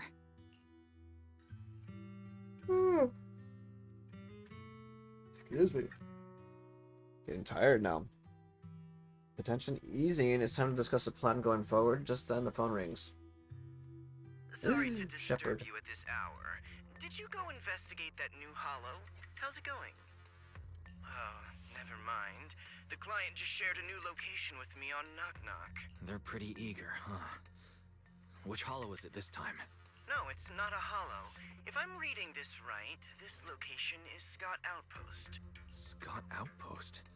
Isn't that managed by the Defense Force and White Star Institute? What's Grim Vulture up to? It's Remembrance Day. Don't you recall what Aaron said before? They're holding an event right now, and the place will be open to the public.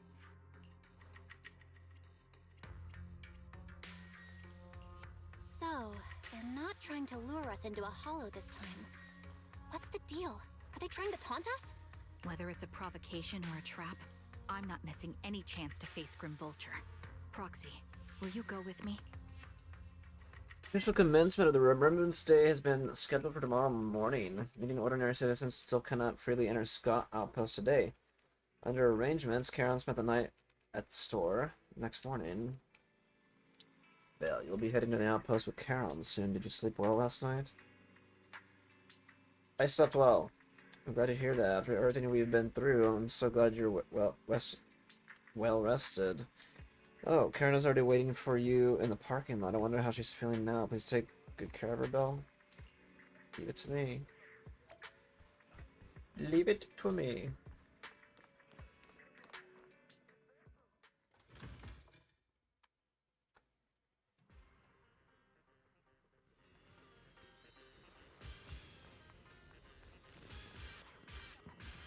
Morning, Proxy. You sleep well last night? Yes I did. Sorry, Proxy, for losing my composure in front of you yesterday. I think I got my mood back in order now. Stare. Seems like I can hide it from you, Proxy. I'm sorry.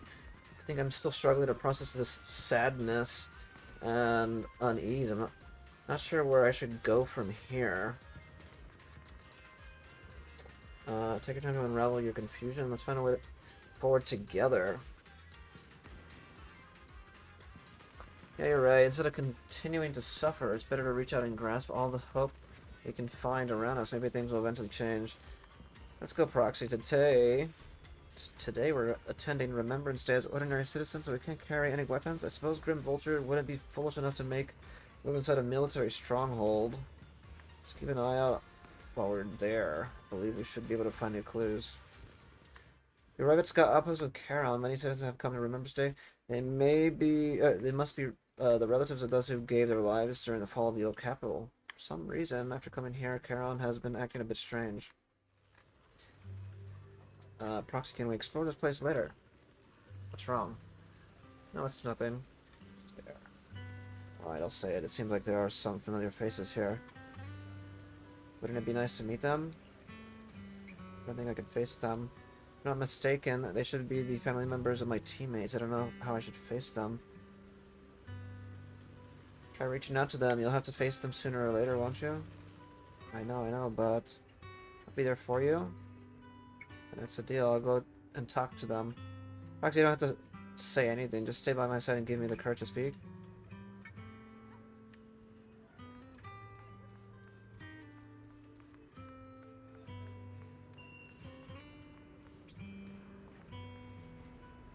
I don't think I've seen this area so populated before.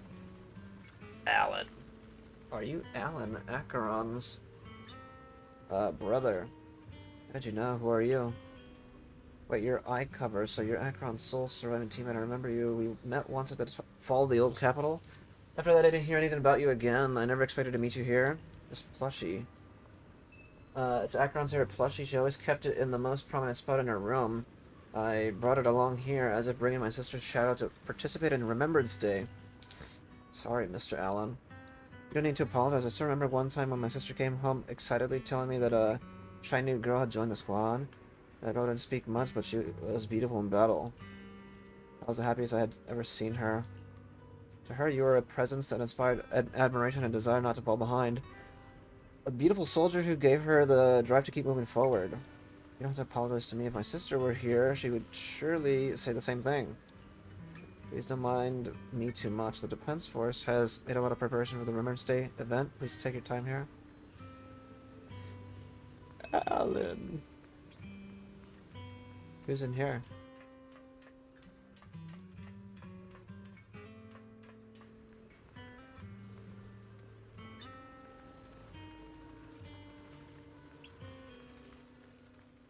Ethel. My son, can you see me now? I'm doing well. My legs and feet are fine. I just miss you so much. Excuse me, are you Kakaitis' mother, Ethel? Oh, you are...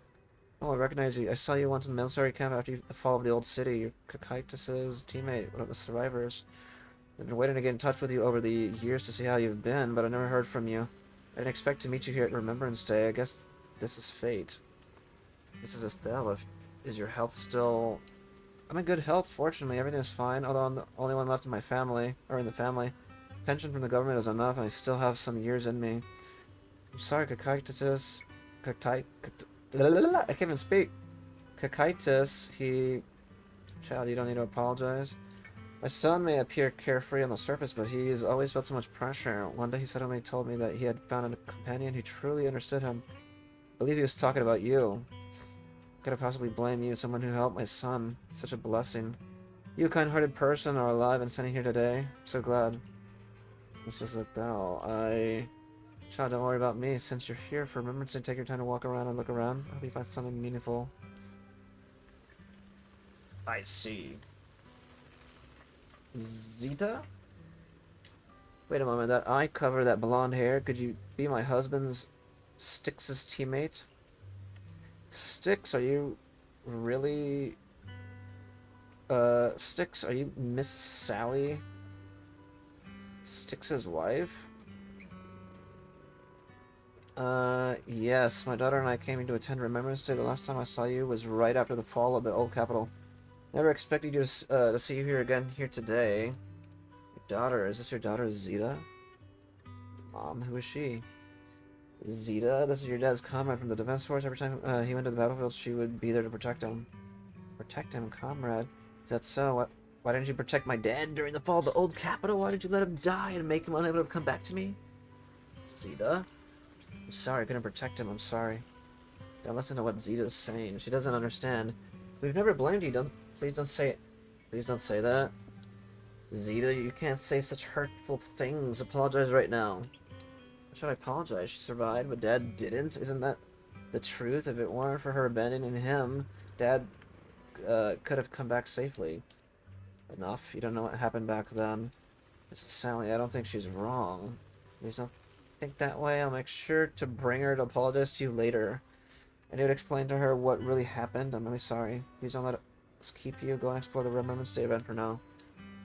Please remember, all your comrades, including my husband, would want to see you. You to see the hope they've left behind. To your surprise, many relatives of deceased liar squad members are here for the Remembrance Day event. Is this really just a coincidence? As ponders a question, the relatives have gathered in front of Charon.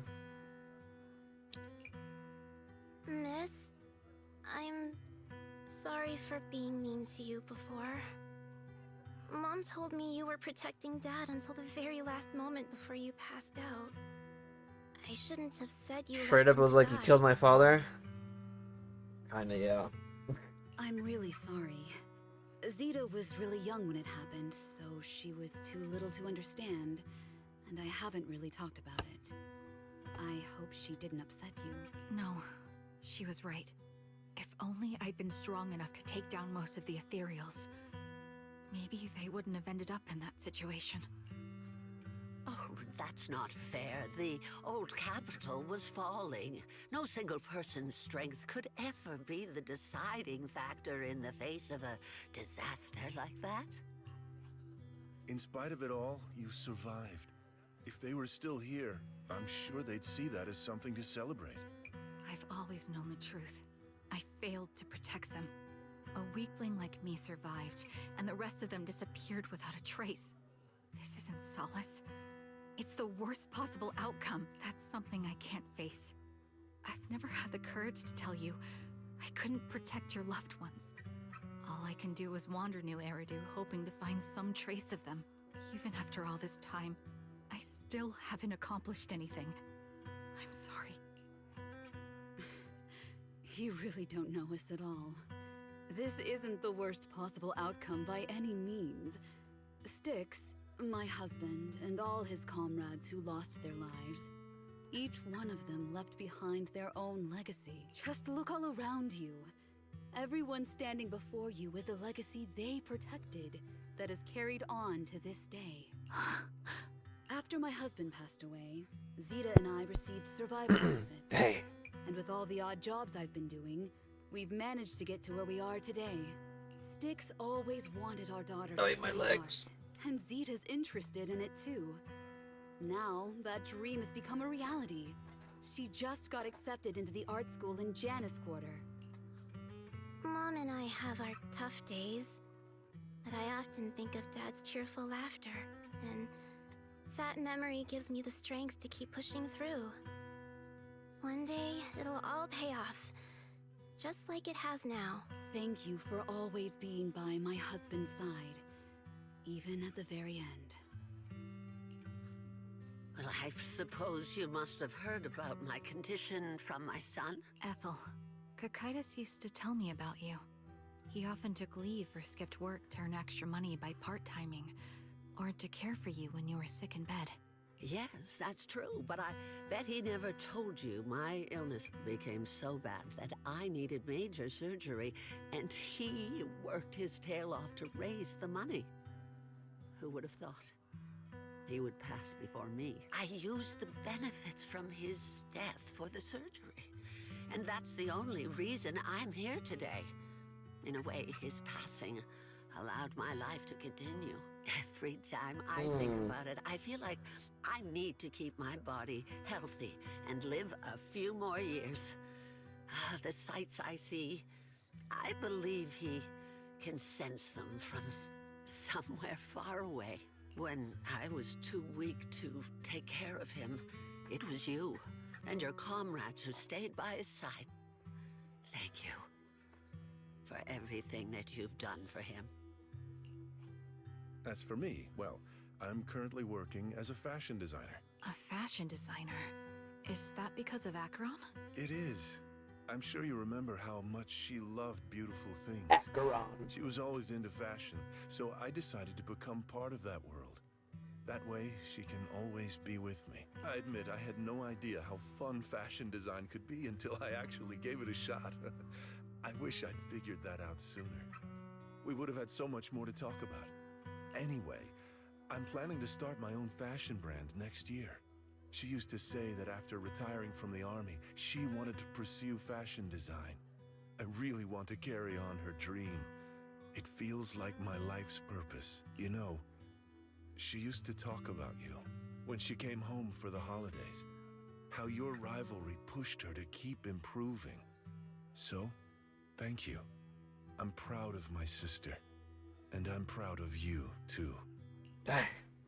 As you can see, all of us have made it to this day, carrying the will of those we loved.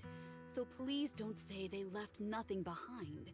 They've always been a part of every pain and joy we've experienced over the years. Please remember, everything and everyone in New Eridu is only here today because you all risked your lives in battle. Thank you. Thank you, everyone. It's been wonderful to hear about how you're all doing and to listen to these words. I'm so glad I decided to come here on Remembrance Day. Speaking of which, I wasn't expecting to see any of you. What brings you here today? I could ask you the same thing, Ethel. Last time I asked, you said you weren't coming. I only came because I suddenly got a DM from Nathan. He said he really wanted me to be here. I'm here because of Nathan's message, too. He was pretty insistent, Nathan? so I thought he'd be here. But I've been looking around for a while now. I still haven't seen him. So, it's the same for all of us. I responded to his message, but he never wrote back. Isn't that strange? Sorry, but who's this Nathan you're talking about? Nathan is Lethe's younger brother. Frankly, out of all of us, he's probably the one who wants to Deceive the most. He used to be part of the defense force himself, and... The day the old capital fell, his squad was responsible for supporting the forces that had already entered the Hollow, which included all of you. He's told us that story so many times. When they saw how bad things were in that Hollow, some of the reinforcements called off their plans and pulled back. He tried to stop them, but there was nothing he could do. He always blamed himself and wanted to find you to apologize. But the truth is, the reinforcements retreating was inevitable. Shortly after their retreat, headquarters issued the official order. Nathan is in everyone's DMs. Damn. We all lost someone in that disaster. And for a while, we resented the reinforcements for their decision. But over time, we came to understand it and eventually let it go. There is no avoiding casualties in that battle. In hindsight, it wasn't wrong for headquarters to prioritize saving their strength. May I ask what the name of Nathan's squad was when he was in the defense force? The Impera squad of the Obsidian Division. Is something wrong? Nothing. It's just... I think I might have stumbled upon the answer I was looking for.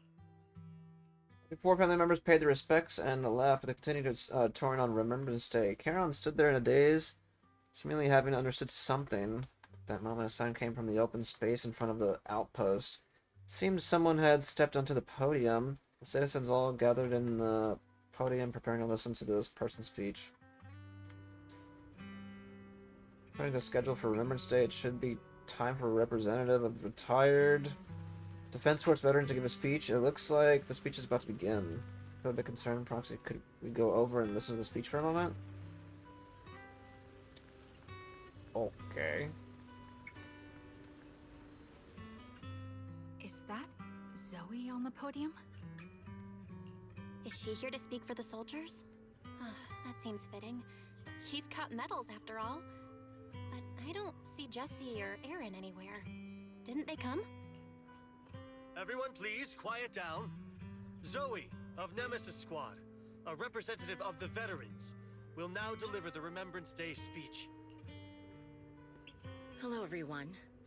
I'm honored to stand here and speak on behalf of all of the soldiers of the Defense Force. Today, we gather to commemorate Remembrance Day, a day born from the tragedy of the old capital's fall. Many of us lost relatives or friends in the disaster, and I am no exception. Every member of my squad perished in that battle, leaving me as the only survivor. Losing the friends you cherish to the Hollow is a pain that never fades.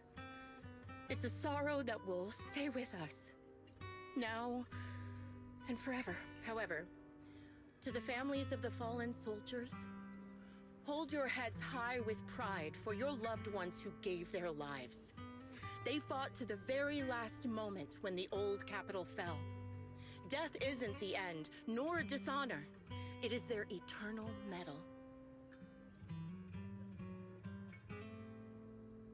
They gave their lives facing an unstoppable disaster, exchanging their sacrifice for the world we have today. In doing so, they fulfilled their duties as soldiers to perfection. Without the blood they spilled, Eridu would not have endured, and new Eridu would never have risen from the ashes.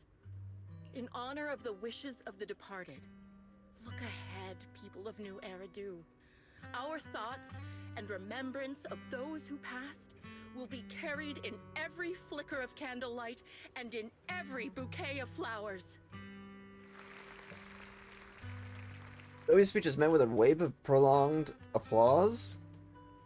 Yet amidst the club, she droops her head, her expression darkening. She stays silent, waiting for the applause to fade before lifting her gaze and scanning the crowd. Her eyes pause briefly on Charon, carrying a chilling aura. My speech was meant to end here, but since you all seem quite engaged, please allow me to share a little more. The reason you all agree with what I've said is because it offers a way to step away from the pain. That's what the living do. They seek ways to ease the weight of others' deaths, so they can find a way to start over. This is the new Eridu of today. A huge disaster consumed the old capital, and the people who survived it keep saying things like, treasure the moment and start fresh to numb themselves, hoping to forget the nightmare. No one talks about the soldiers who gave their lives in Hollow Zero. No one asks why they had to die. The brave gave their lives battling the ethereal onslaught, while the weak survived. This is a new Eridu, built by weaklings. Its order founded upon their way of thinking. Your applause makes me realize you all accept this logic. Each of you had loved ones who sacrificed their lives in the fall of the old capital. And now, you're thankful that someone has encouraged you to move on from them. What meaning does the sacrifice of those who died have if you all choose to forget? Have you never thought about why your own loved ones had to die? And why no one is responsible for their deaths? Miss Zoe, there's not much time left for you. Open your eyes! I'm speaking to those who have lost loved ones! If death is the medal for the fallen, then pain is the cross the living must bear.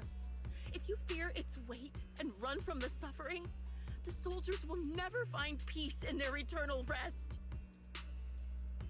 To tear the wound open once again, so you'll never forget the searing pain! That's the real meaning of Remembrance Day! I don't agree.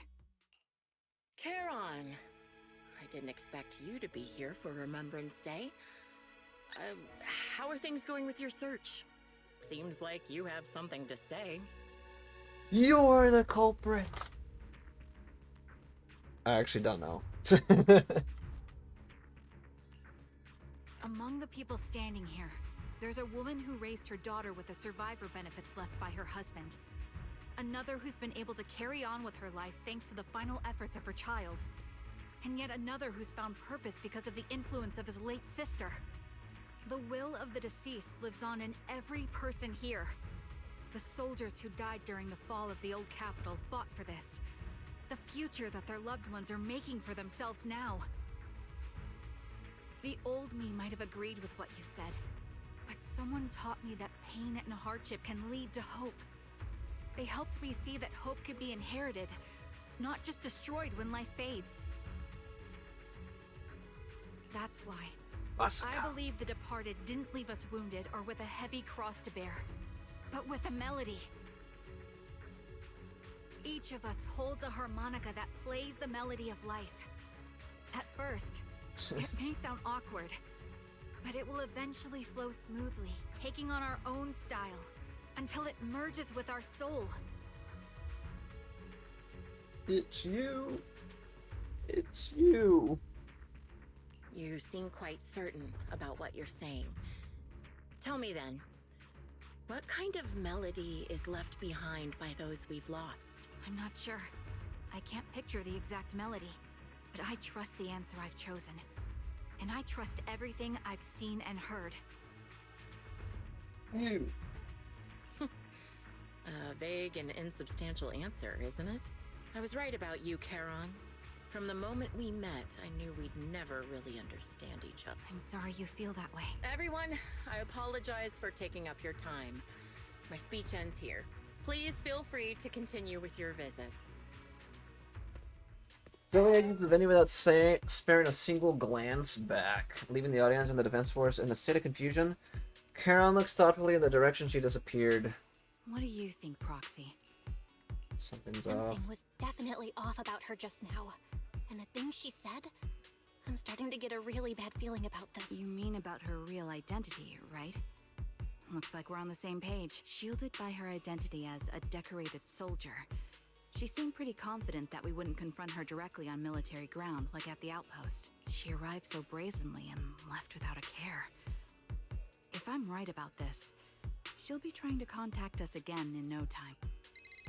Just as you finish your sentence, the phone rings again. Shepard appears on the screen as he answers the video call. He seems panicked and anxious to speak, but the moment he sees that you're in the Scott Outpost, he swallows back the words and clears his throat instead. Looks like you're a little busy, so I'll keep it short. The client just sent me a location via Knock Knock, along with a picture of several unconscious, tied-up individuals. I'll send you the location shortly. It should be an entrance to the Hollow in Port Elpis.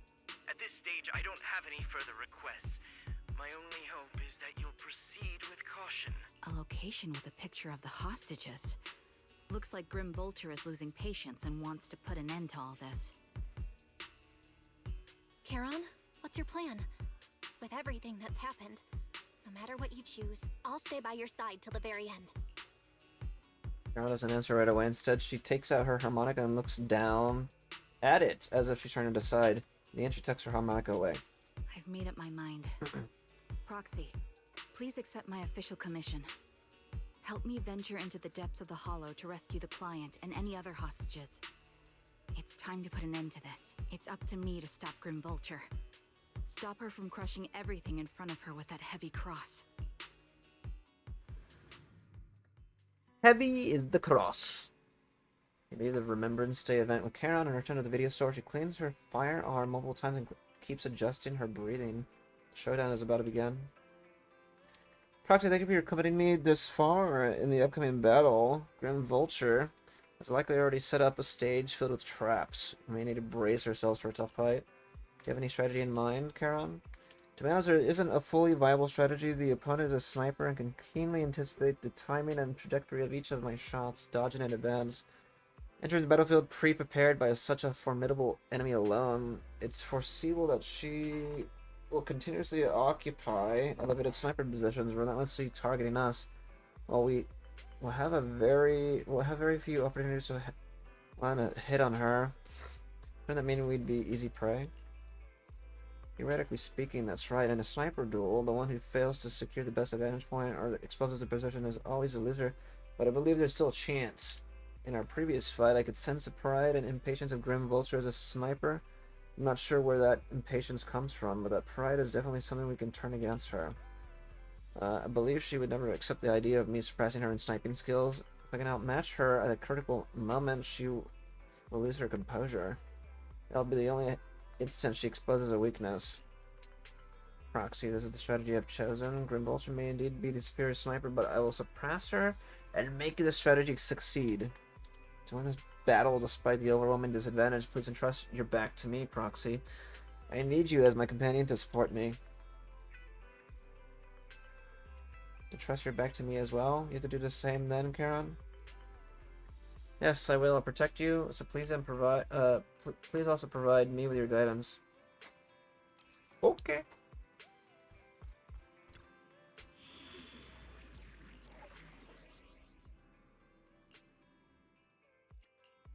I can help you ward off Miss. How about a reading before we go? What brings? Once a Good day, Lord Phaethon. Lord Phaethon.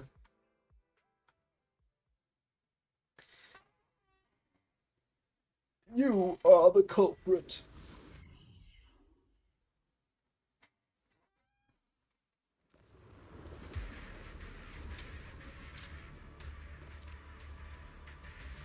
Charon, look! Another communicator.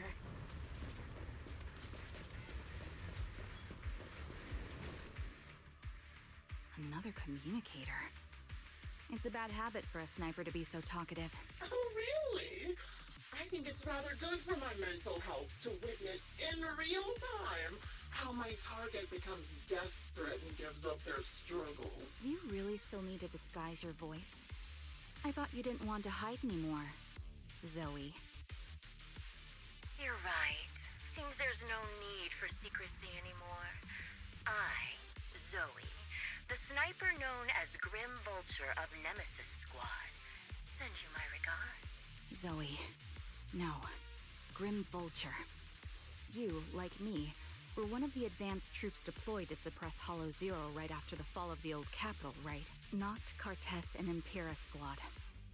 So far, all the victims have been members of these squads. They were initially supposed to enter the Hollow to reinforce the advanced troops. Nemesis, your squad, lacking reinforcements, lost everyone except you in the fall of the old capital. You blamed their deaths on the absence of reinforcements and sought revenge on them. That's my conclusion, just like me. The fall of the old capital left you entirely alone. A sniper, the sole survivor, a mere pawn abandoned by the military.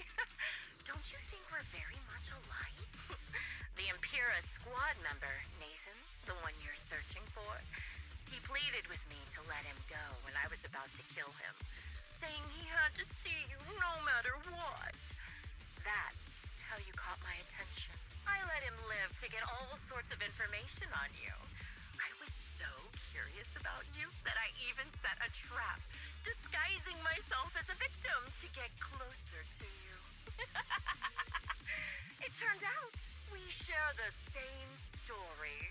We even got the same PTSD symptoms. After all these years, we still see images of our teammates before they die. It's impossible to erase them from our minds. It's just, you use ridiculous fantasies to numb yourself, chasing after illusions of your squad mates. Well, I can't afford to be as naive as you. One night, when I was overwhelmed with the unbearable images of my comrades' deaths, vomiting and crying, I finally realized the meaning behind their appearance before me. They were pleading with me, pleading for vengeance against those who abandoned us, begging me to destroy the repulsive, hypocritical new order of New Eridu. So, I carried on their will. I began kidnapping targets and sniping them in the Hollow, watching as they became corrupted and died in this. You really think this is what they'd want? What else?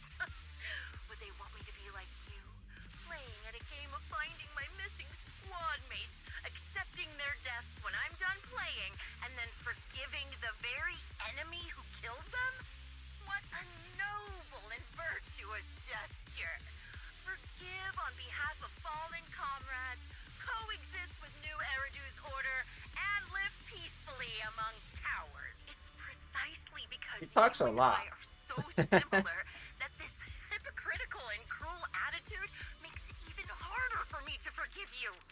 After our first conversation, I was certain I must end your life myself to prove I'm right. That's exactly what I wanted to say to you, too. Because we've suffered the same hardships, I can't accept the path of destruction you've chosen. Jesse, Aaron, Nathan, the client I've been searching for, and any other targets of revenge you've set your sights on. They all feel regret and struggle over the choices they made back then, but you can't see any of that. You didn't target the higher-ups who misjudged the situation, the dangerous ethereals who killed your comrades, or the ones responsible for the fall of the old capital. Instead, you went after the easiest targets. Grim Vulture, as a sniper of the Eridu Defense Force, you have failed in your duty. To preserve the will and hope left by my comrades, I'm going to put an end to your actions right here. That suits me just fine. A sniper should let the gun do the talking. Make it to the deepest part It's like of the end screen of the Grand Blue matches. you with nothing but raw Yeah, just keep talking.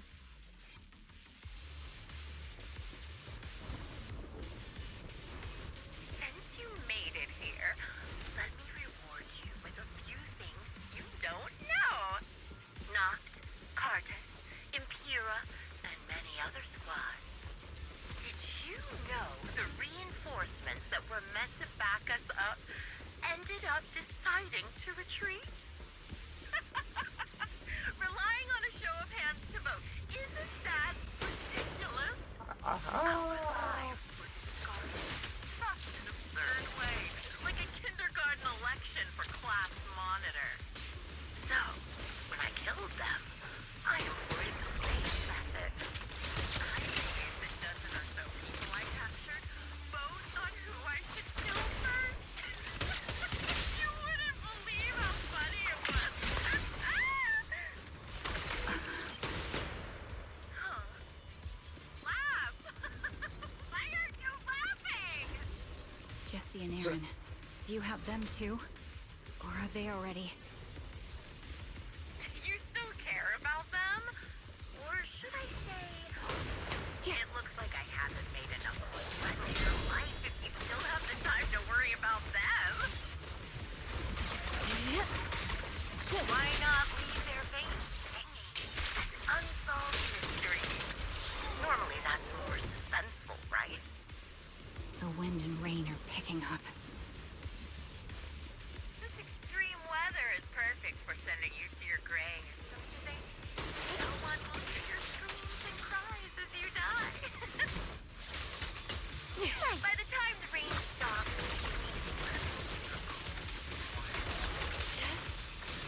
I wonder, do you remember the weather on the day the old capital fell?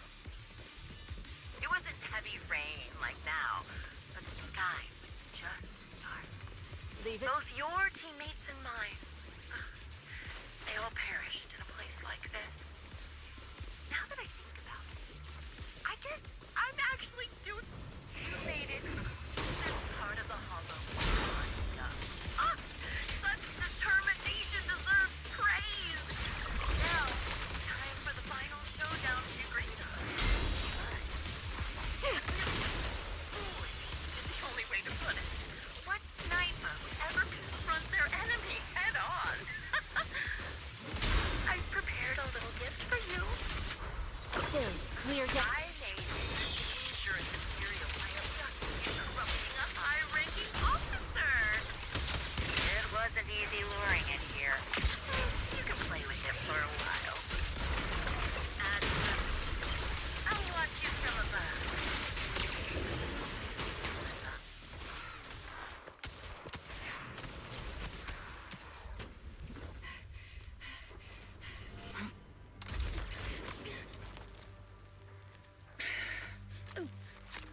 The real failure as a sniper is the one who's been forced into a corner, like you!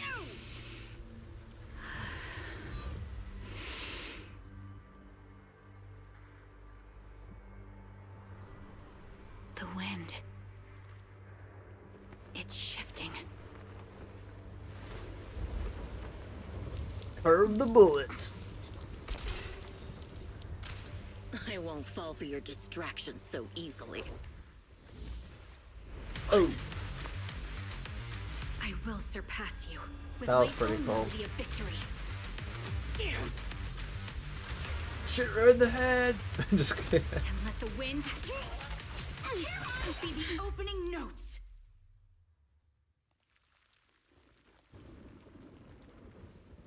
Karen? No! Wake up! Karen! No. What's this? Is that a knife?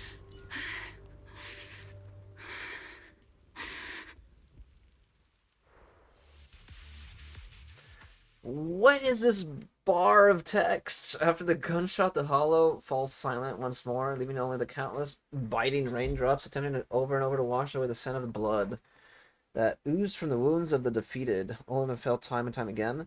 The loser pays no attention to her mortal wound, only staring at the distant horizon as though salvation might be waiting there. Sometime later, the victor has climbed the steel and stands in front of her. They share their last words, while the defeated still has the energy to converse. Just you? Where's your friend, the proxy? Damn, they're showing blood in a whole game.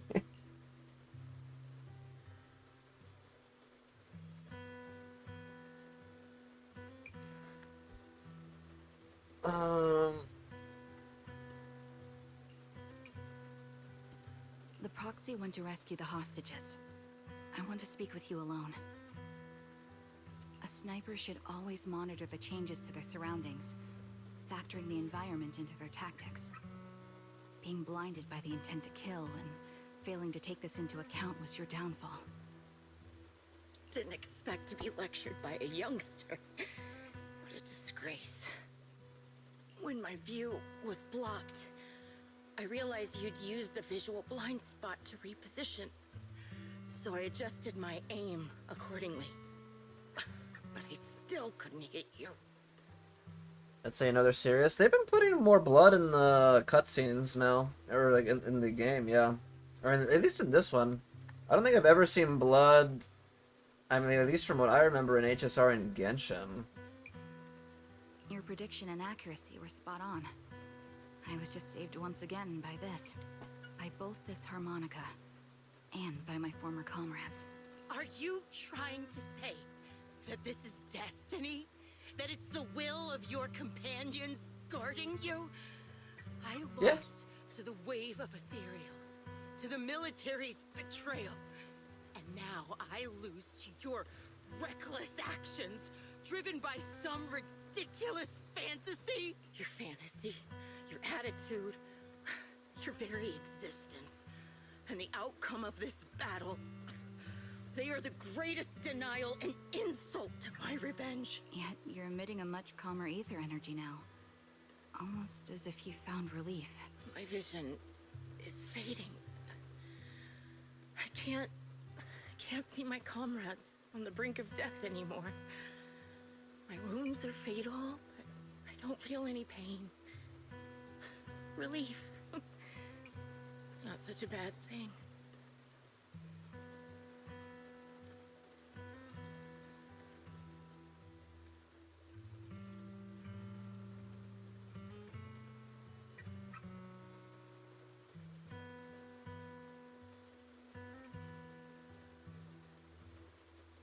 This is my sister. Did you intend for me to kill you from the start? Let me answer that question with a story. No, no more stories. The first time I saw you was actually during the fall of the old capital.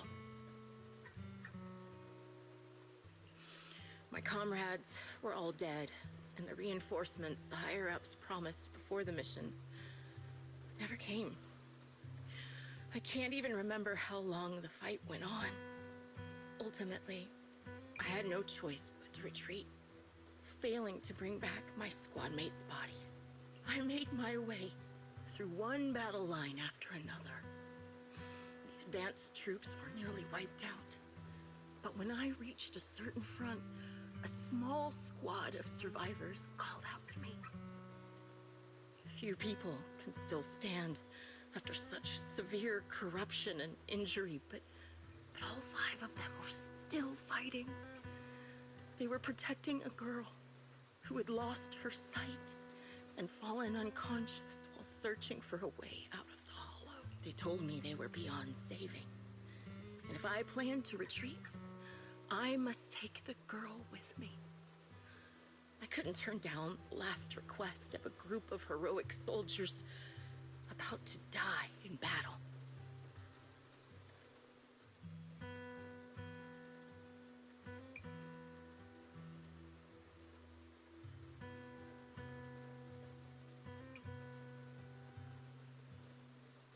Your comrades entrusted your life to me.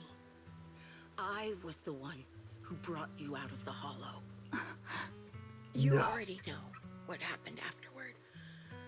It didn't take long for you to leave the defense force after you came too. Yeah, what's up, Just Remy? like me. I developed PTSD so intense that sometimes I couldn't even hold a normal conversation. But for me, the hardest blow was the death of my squad. To an orphan like me, they were family. Kind of coming at the end of the story here and at the, to be honest, the end of the stream, basically. If the reinforcements had kept their word and provided support, they wouldn't have died for nothing. Really short stream today. Don't you ever have that thought? To say I don't would be a lie, but I think deep down. Yeah, the art does look sick right here, yeah. From the moment we I took a stepped into the thumbnail hollow, just in case I could there was no use way it we for were my getting saved. for the video. I just have to crop out the blood though. Given how quickly the hollow was spreading, and the ever-increasing number of ethereals, it would take the sacrifice of countless Defense Force troops to suppress it. It wasn't something that could have been accomplished in such a short time. The reinforcements would have only been a drop in the bucket. More sacrifices without results.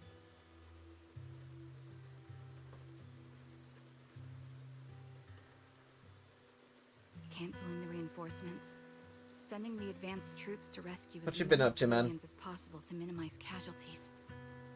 I think most commanders would have made the same decision. Objective and cold logic. I understand it, of course. But when you see members of the reinforcements living happy lives years later, can you still keep your composure? I couldn't. Even if the chance was minuscule, I wanted my squad mates to survive. But they turned that chance to zero, and still have the nerve to embrace a peaceful future. I can't help but resent them. By the time I realized what I'd done, I had already taken several lives. Nathan. When I tied him up and was about to kill him, he begged me to spare him, saying he had something to give you, no matter what. That was when you re-entered my line of sight. I think I've said this before. We're very similar. Yet we have Didn't do much besides game on Fortnite and booted up HSR for the After free meeting you, Kafka. I became even more certain. I see. In the face of suffering, I chose destruction, while you were destined to choose to protect. But you're still in. Yeah, I woke up super early today. I fixed my schedule again for the time being. Continues, So I'm kind of tired. After this, I'm basically gonna just call it. Ready to burst at any moment. The version of you I want to kill is the complete one, who can firmly reject my answer. If you haven't found your answer yet, then I'll be the one to push you forward. Can I eat right now and then do dailies and play HSR since I need more pulls for a unit that's really good with Kafka? Oh yeah, you definitely want pulls on that game for sure. I kill you, or you end me. Good luck when Either you way summon. works. I did not. But I after never had seeing your luck growth, summoning on that game. Maybe I'd prefer you to step over my body. That's the final answer. Why? Emptiness and doubt. No matter how many targets of my revenge I took down, nothing changed. Aiming my gun at former comrades, drowning in hate and rage, all it left was a hollow emptiness. But you're different. You've gained unconditional trust from the proxy. You have the courage to fight through my trap. And eventually, you'll have a melody that's uniquely yours. My belief has faltered. I finally remember. My squad mates were fools, just like you. You're right. They would never want me to become this way. I talk about carrying their cross. But in truth... Damn, she's still alive? She's talking so much. How is she not bleeding out? So be it. Take the hostage and go. A villain stained with the blood of others deserves nothing but a miserable end. I'm looking forward to how long you'll be able to protect those in front of your eyes. Kara doesn't leave. Instead, she kneels beside Grim Vulture, picks up the bullet-marked harmonica, and begins playing a melody titled Homecoming. Melody briefly takes over the roaring downpour, reaching the ears of Grim Vulture as she lies bleeding out. Bleeding out. Barely clinging to life, a faint glimmer appears in her empty eyes in her final moment. It can still be played after taking a bullet. Oh, it was the harmonica that got shot. This is my final melody to you. It's a knife. No matter how miserable you've become, I'll still remember you. Remember we once shared the same path in life. But in the end, our paths diverged. Your hatred has long twisted into sin. But if not for you, I wouldn't have learned how to hate, or found the true targets of my hatred. I used to know nothing.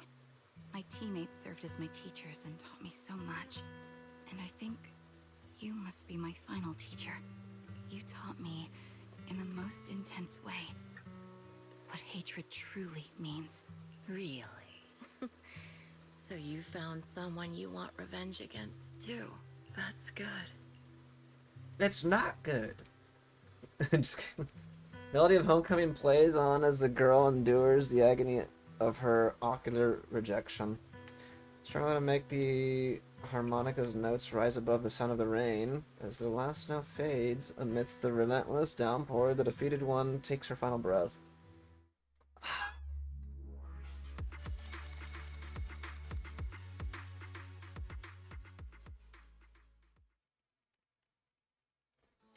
You rescue the kidnapped people, leave the hollow anonymously,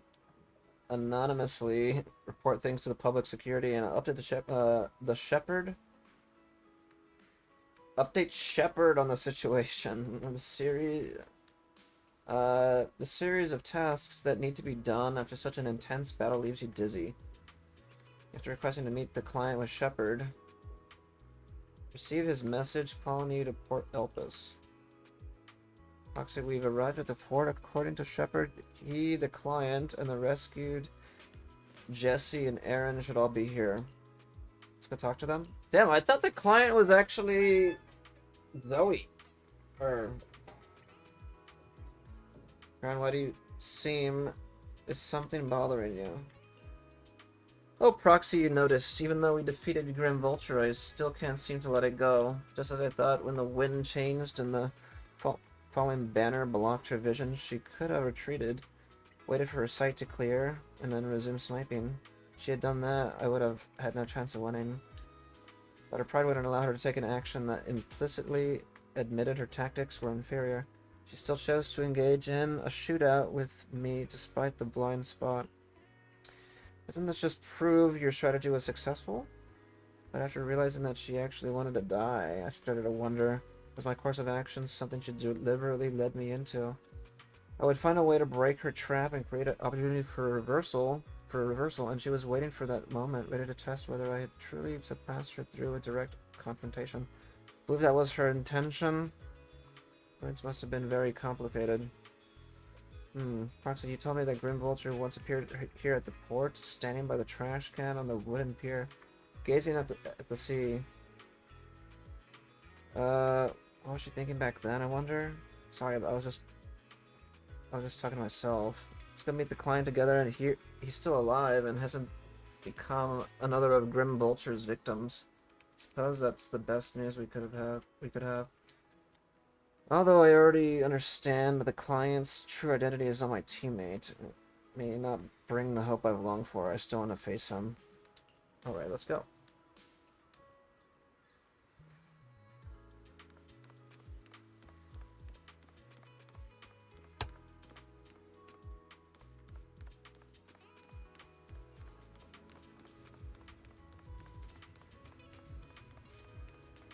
This guy? Nathan. So you're the sniper from Liar Squad. It's nice to finally meet you. And you must be the one who's been searching for me. Nathan, the younger brother of Lethe. It's good to see you safe and sound. That's right. I'm sorry for causing all this trouble. I nearly cost you your life, becoming a target of a victim from the fall of the old capital. Maybe that's what I get not helping my brother and the rest of the Defense Force back then. When the reinforcements decided to retreat, I spoke out against it. I had family among the soldiers already in the Hollow, but I didn't have the courage to take that step. The one that might have cost me my life. I'm sorry. You don't need to feel regret or apologize. The outcome wasn't something you could have controlled. You cared deeply for Lethe. And even today, you still think of him. To someone like him, who always cherished family, that's more than enough. Thank you. I heard you've been searching for the members of Liar Squad all these years. I'm nothing compared to your determination. Thank you for everything you've done, but please stop the search. It's time for you to start living a life that's truly your own. Stop the search. I hate to say this as a family member, but back then, they were already... I know. You don't need to say it. I've been drowning in a fantasy of my own making for years. But it's a fantasy that kept me from falling into the abyss. Nathan, Grim Vulture told me you have something you want to give me. Is that why you commissioned someone to find me? Yes. After learning about the bond between you and your squad, I knew I couldn't live with myself if I didn't get this to you. So I got on my knees and begged Grim Vulture, even playing this recording for her, hoping it would move her, regardless of how things unfolded. What matters is that it wasn't destroyed, and I'm here, alive, to hand it to you. Rummage through his jacket pocket and takes out a slightly worn tape. Liar Squad's tape. A tape from Liar Squad discovered by Nathan. Lethe's younger brother. This long-sealed recording sparked a series of events that would follow. Years have passed, and while the tape's surface shows some wear, audio within remains pristine, as crystal clear as it was recorded just yesterday. I found this while going through my brother's belongings. It's been tucked away for years. There's a recording on it, and I think it's a gift Liar Squad made for you, but never had the chance to give you. Thank you so much. Do you mind if I listen to it now with the proxies? With us? Wait, with us? I thought we were just here to collect the commission fee today. Go ahead. As for the commission fee, I'll pay it to you both shortly, so don't worry about that. Nathan takes a step back. Karen looks at you, her lips seeming to tremble slightly. Gently hold her hand, feeling the warmth and strength in her palm. She presses the play button. Hey, hello? Alright, it's a recording. This is a message from Liar Squad for our little sniper. Everyone ready? I'll count down. 3, 2, 1. Congratulations on your 1000th day with Liar Squad! Hey, you guys are totally out of sync. Captain, can we redo this? The anniversary gift has to be perfect. That's our assault specialist, Acheron. She has a strong sense of aesthetics, prioritizing beauty in both combat and her daily life. She taught me a lot about makeup and fashion. Oh, she won't care if we're a little off. Forget the re-record. Let's just get it done and order the cake. We don't want him to sell out. That's our medic, Kakaitis. He's usually lazy and a bit of a smooth talker, but he's actually very capable and kind. He taught me a lot about unconventional negotiation tactics and ways of handling things. You two, stop arguing during the recording. I've already ordered the cake. If you keep rambling, we really will have to re-record this. Cut the chatter already. And that sticks. A reliable artillery specialist. He's the oldest in the squad. He loves sharing photos of his daughter and reminiscing about how he wooed his wife. The way he won her over inspired me a lot. All right, let's all calm down. Wouldn't want to get on the captain's bad side. It did? I mean, Captain, would you like to go first? We can edit or re-record whatever we need to. That's our scout and engineer, Lethe. He's a bit self-conscious because of how his younger brother excels, and he's somewhat introverted. But he's actually very capable. He taught me sharp observation skills, calm execution under pressure, and how to make use of the environment. Okay, thank you all for settling down before I completely lost my cool. It's fine. No need to cut anything or re-record. Let's just keep it as it is.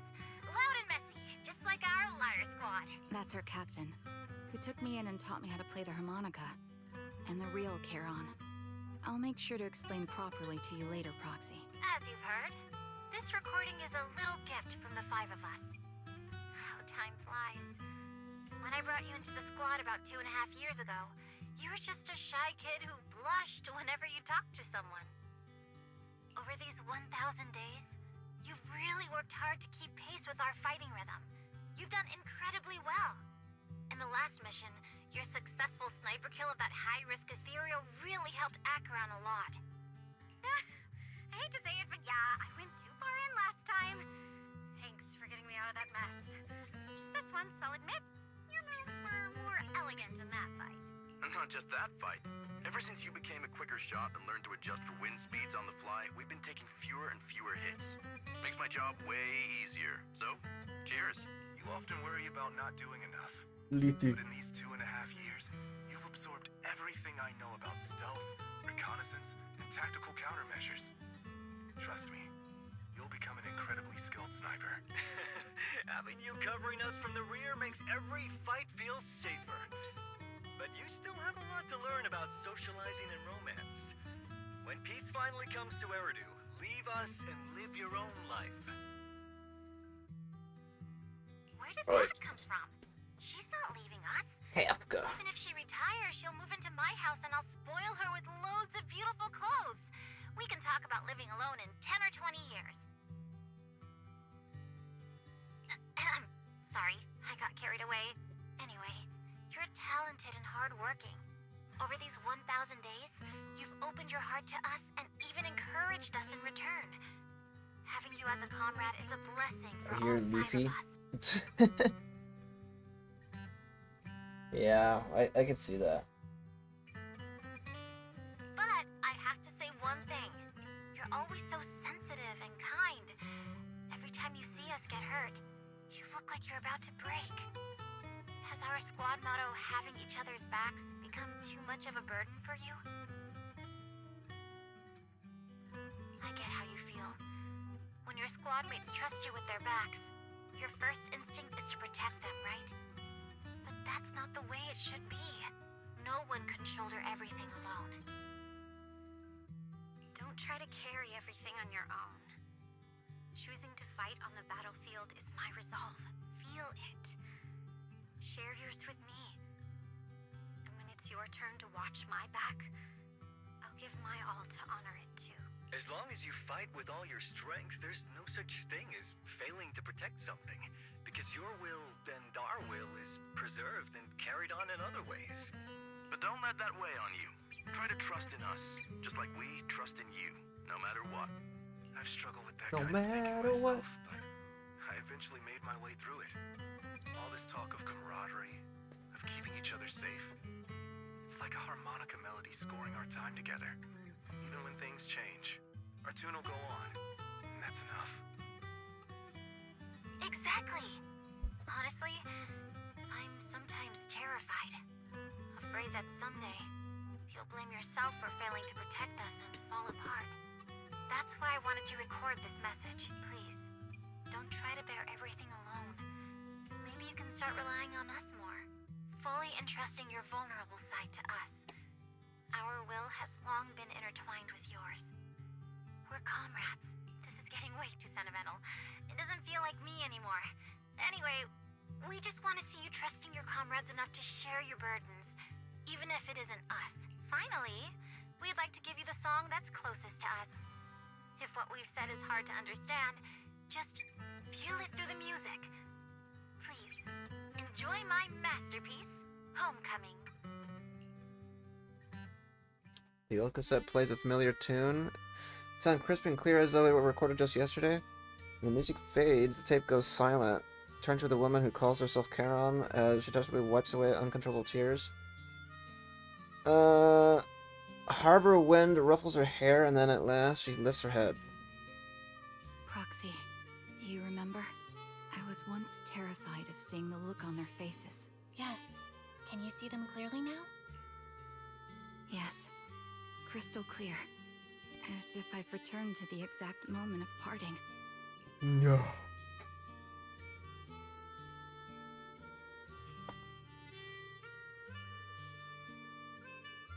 Oh, they were fighting that giant So this is our last glance. ethereal. This is the answer you wanted me to find. Thanks, guys. For everything.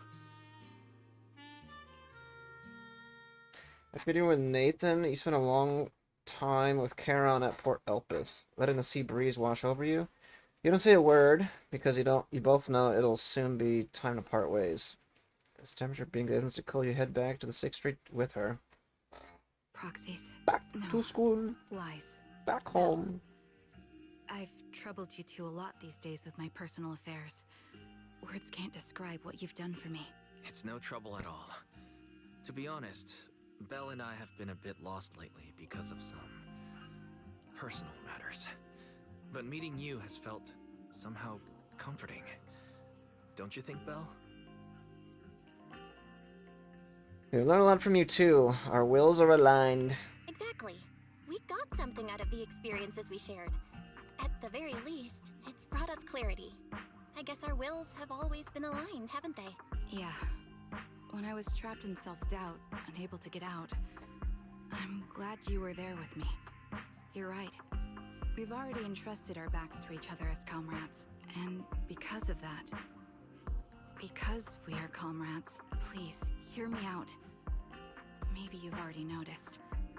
I'm sorry, but I've been keeping something from you. Charon is my actual codename. It's Trigger. As I mentioned before, Charon was my captain's codename. When I met both of you for the first time, I didn't want to tell you my codename, because I thought someone who couldn't protect their squad mates had no right to one. So I lied. Captain Charon was an orphan like me, with no family to mourn her. I've been using her codename because I may be the last person in the world who still remembers her, but I understand now. If I want to keep moving forward, I can't keep hiding behind a lie. My true codename is... Stop her from continuing. You don't have to tell me right now. At the harbor, Nathan spoke to you privately. Was he offering you a chance to return to the Defense Force? Yes. He said he still has a friend in the Defense Force who's currently forming a new squad. And if my goals align with theirs, I could consider joining them. So, what's your decision? Where will you go next? Oh, is this how she joins, Is that how she joins the other, Obel squad? After everything that's happened, I think I do share the same goal as that friend of his and the new squad they're building. So I'll head back to the new Eridu Defense Force and keep chasing my new goal with a new team. And your new goal is? Your new goal? Are you going to look further into the fall of the old capital? Yes. My encounter with Grim Vulture has made me realize this should be the true form of my vengeance. I'll uncover the real culprits behind the old capital's fall and make them pay for their crimes. If the ferryman who leads me to the truth demands a price, I'm willing to wager my life. I have a gut feeling the masterminds will reveal themselves again soon. To protect the city my comrades cherished and sacrificed their lives for, I won't allow such a tragedy to happen again. By letting the will to protect guide my hatred, I now have a clear aim toward the truth. That's exactly why we can't be completely honest with each other right now. That's what I thought. If that's the case, then for now, we probably shouldn't learn your true codename, or lean on each other too much. Are you saying we're on opposite sides? No. We might walk different paths. Those paths will lead us to the same destination. It's just that, for now, we can't say any more than that. To be honest, after facing an enemy as ruthless as Grim Vulture, we're reminded of our own powerlessness. Watching you fight back, almost losing your life to a bullet, that feeling, we're nowhere near strong enough to protect you. And we're not strong enough to open up about our pasts either. Sorry. But a second thought or hesitation, Karen takes hold of each of your hands and brings them to go together at her chest. If this is your slightly selfish principle, I'll respect it. You were once my proxies, and I'll keep this memory locked away as something I cherish. If, as you say, our destination is the same, then we should continue on our separate paths, striving to grow stronger. The next time we meet, I'll reveal my true codename. Okay, Charon. I hope we can become true comrades. I want your presence to forever remain in the melody of my life. Yes, it's a promise. We'll meet again, Charon. Wait, then when the heck did she tell them that her name's Trigger? Her codename's Trigger. You watch the woman who calls herself Charon walk farther and farther away. Defense Force soldier waits for her at the end of her path. Hello. I'm the sniper from the former Liar Squad of the Chrysoberyl Division, recommended by Captain Nathan, originally of the new Eridu Defense Force's Obsidian Division, Impera Squad. Yeah, I heard about you from my superior. You're the one who dealt with the serial murders targeting the Defense Force, right? Well, the new Eridu Defense Force is ready to welcome you back. Let me confirm a few details before taking you to base. Which squad are you applying to join? And did you have a code name during your previous service? I'm applying to join the Obsidian Division's Oval Squad. As for my codename, Trigger, I was Trigger of Liar Squad. Massacre. Is that how it ends? Things will come to an end, Bill. Do you think we'll ever see Charon again? Of course. Yeah, I hope so too. Must grow, get stronger, and gain greater power to face any crisis. Crises. And we reunite with her then, we must hear her real code name. But we just heard it. In the breaking the fourth wall. Exactly, however, after hearing about the connection between Charon and Grim Vulture, I can't help but feel a bit sad. Two people with the same fate ended up walking completely different paths, becoming enemies. Bell, if we also encounter enemies who once experienced the same fate, but now walk completely different paths, with opposing goals, forced to beat enemies, what would you choose to do? Let's seek mutual understanding with them. I would defeat them both in combat and ideology. Right. Our goal is clear, and we'll never waver. If they truly stand in our way, Bell, I will fight alongside you to defeat them. We will prove our worth as Phaethon. After everything that's happened, I'm feeling a bit tired. You must feel the same, right, Bell? We'll get more and more commissions from the Shepherd from now on. How about we take a short break while we can? Yes, take a break. It didn't take too long. That was like a little over 2.5 hours. Right? Not bad.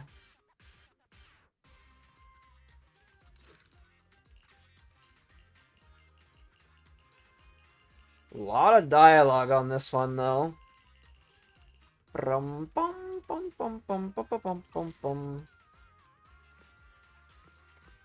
Well, anyway, that was Trigger's story. It was... okay, again, it does not help that I am tired right now. I've been up for a while.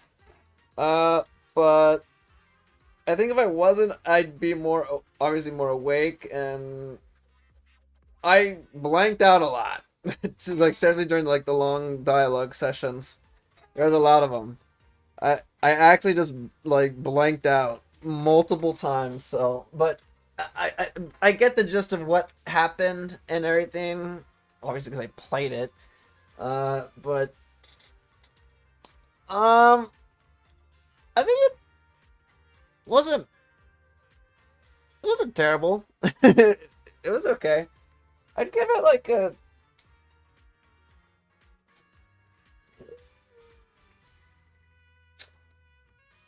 I'd probably give it like a... I'm thinking like a 7 or like a 8. Maybe like a 7. It wasn't too bad. Like, it was okay. But yeah, again, I'm doing these late, like, in my Zenless playthrough and whatnot, or like my Zenless, you know, or just playing Zenless in general. I've always like held on to these, like doing them super duper late. I think my favorite one is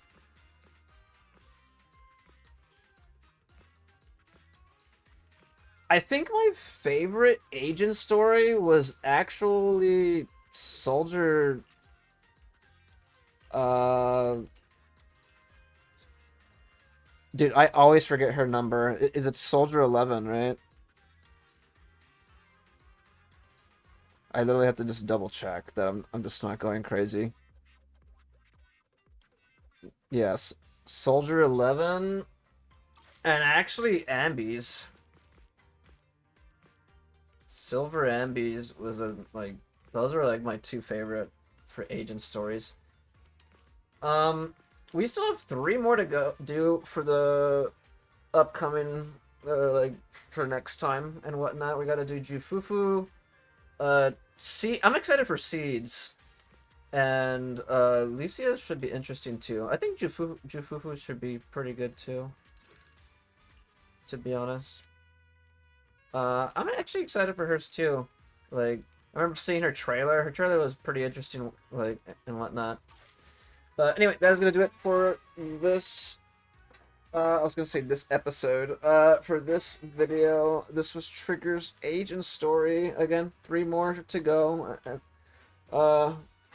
Trying to do this to catch up on a lot of my. Now that I'm done playing Variety for a little bit. Now that I finished Silk Song, trying to catch up on Zenless. I want to catch up on. I'm already caught up on Wuwa. I need to catch up on PGR. I'm really excited for the stories on that. And the stories on Morimans.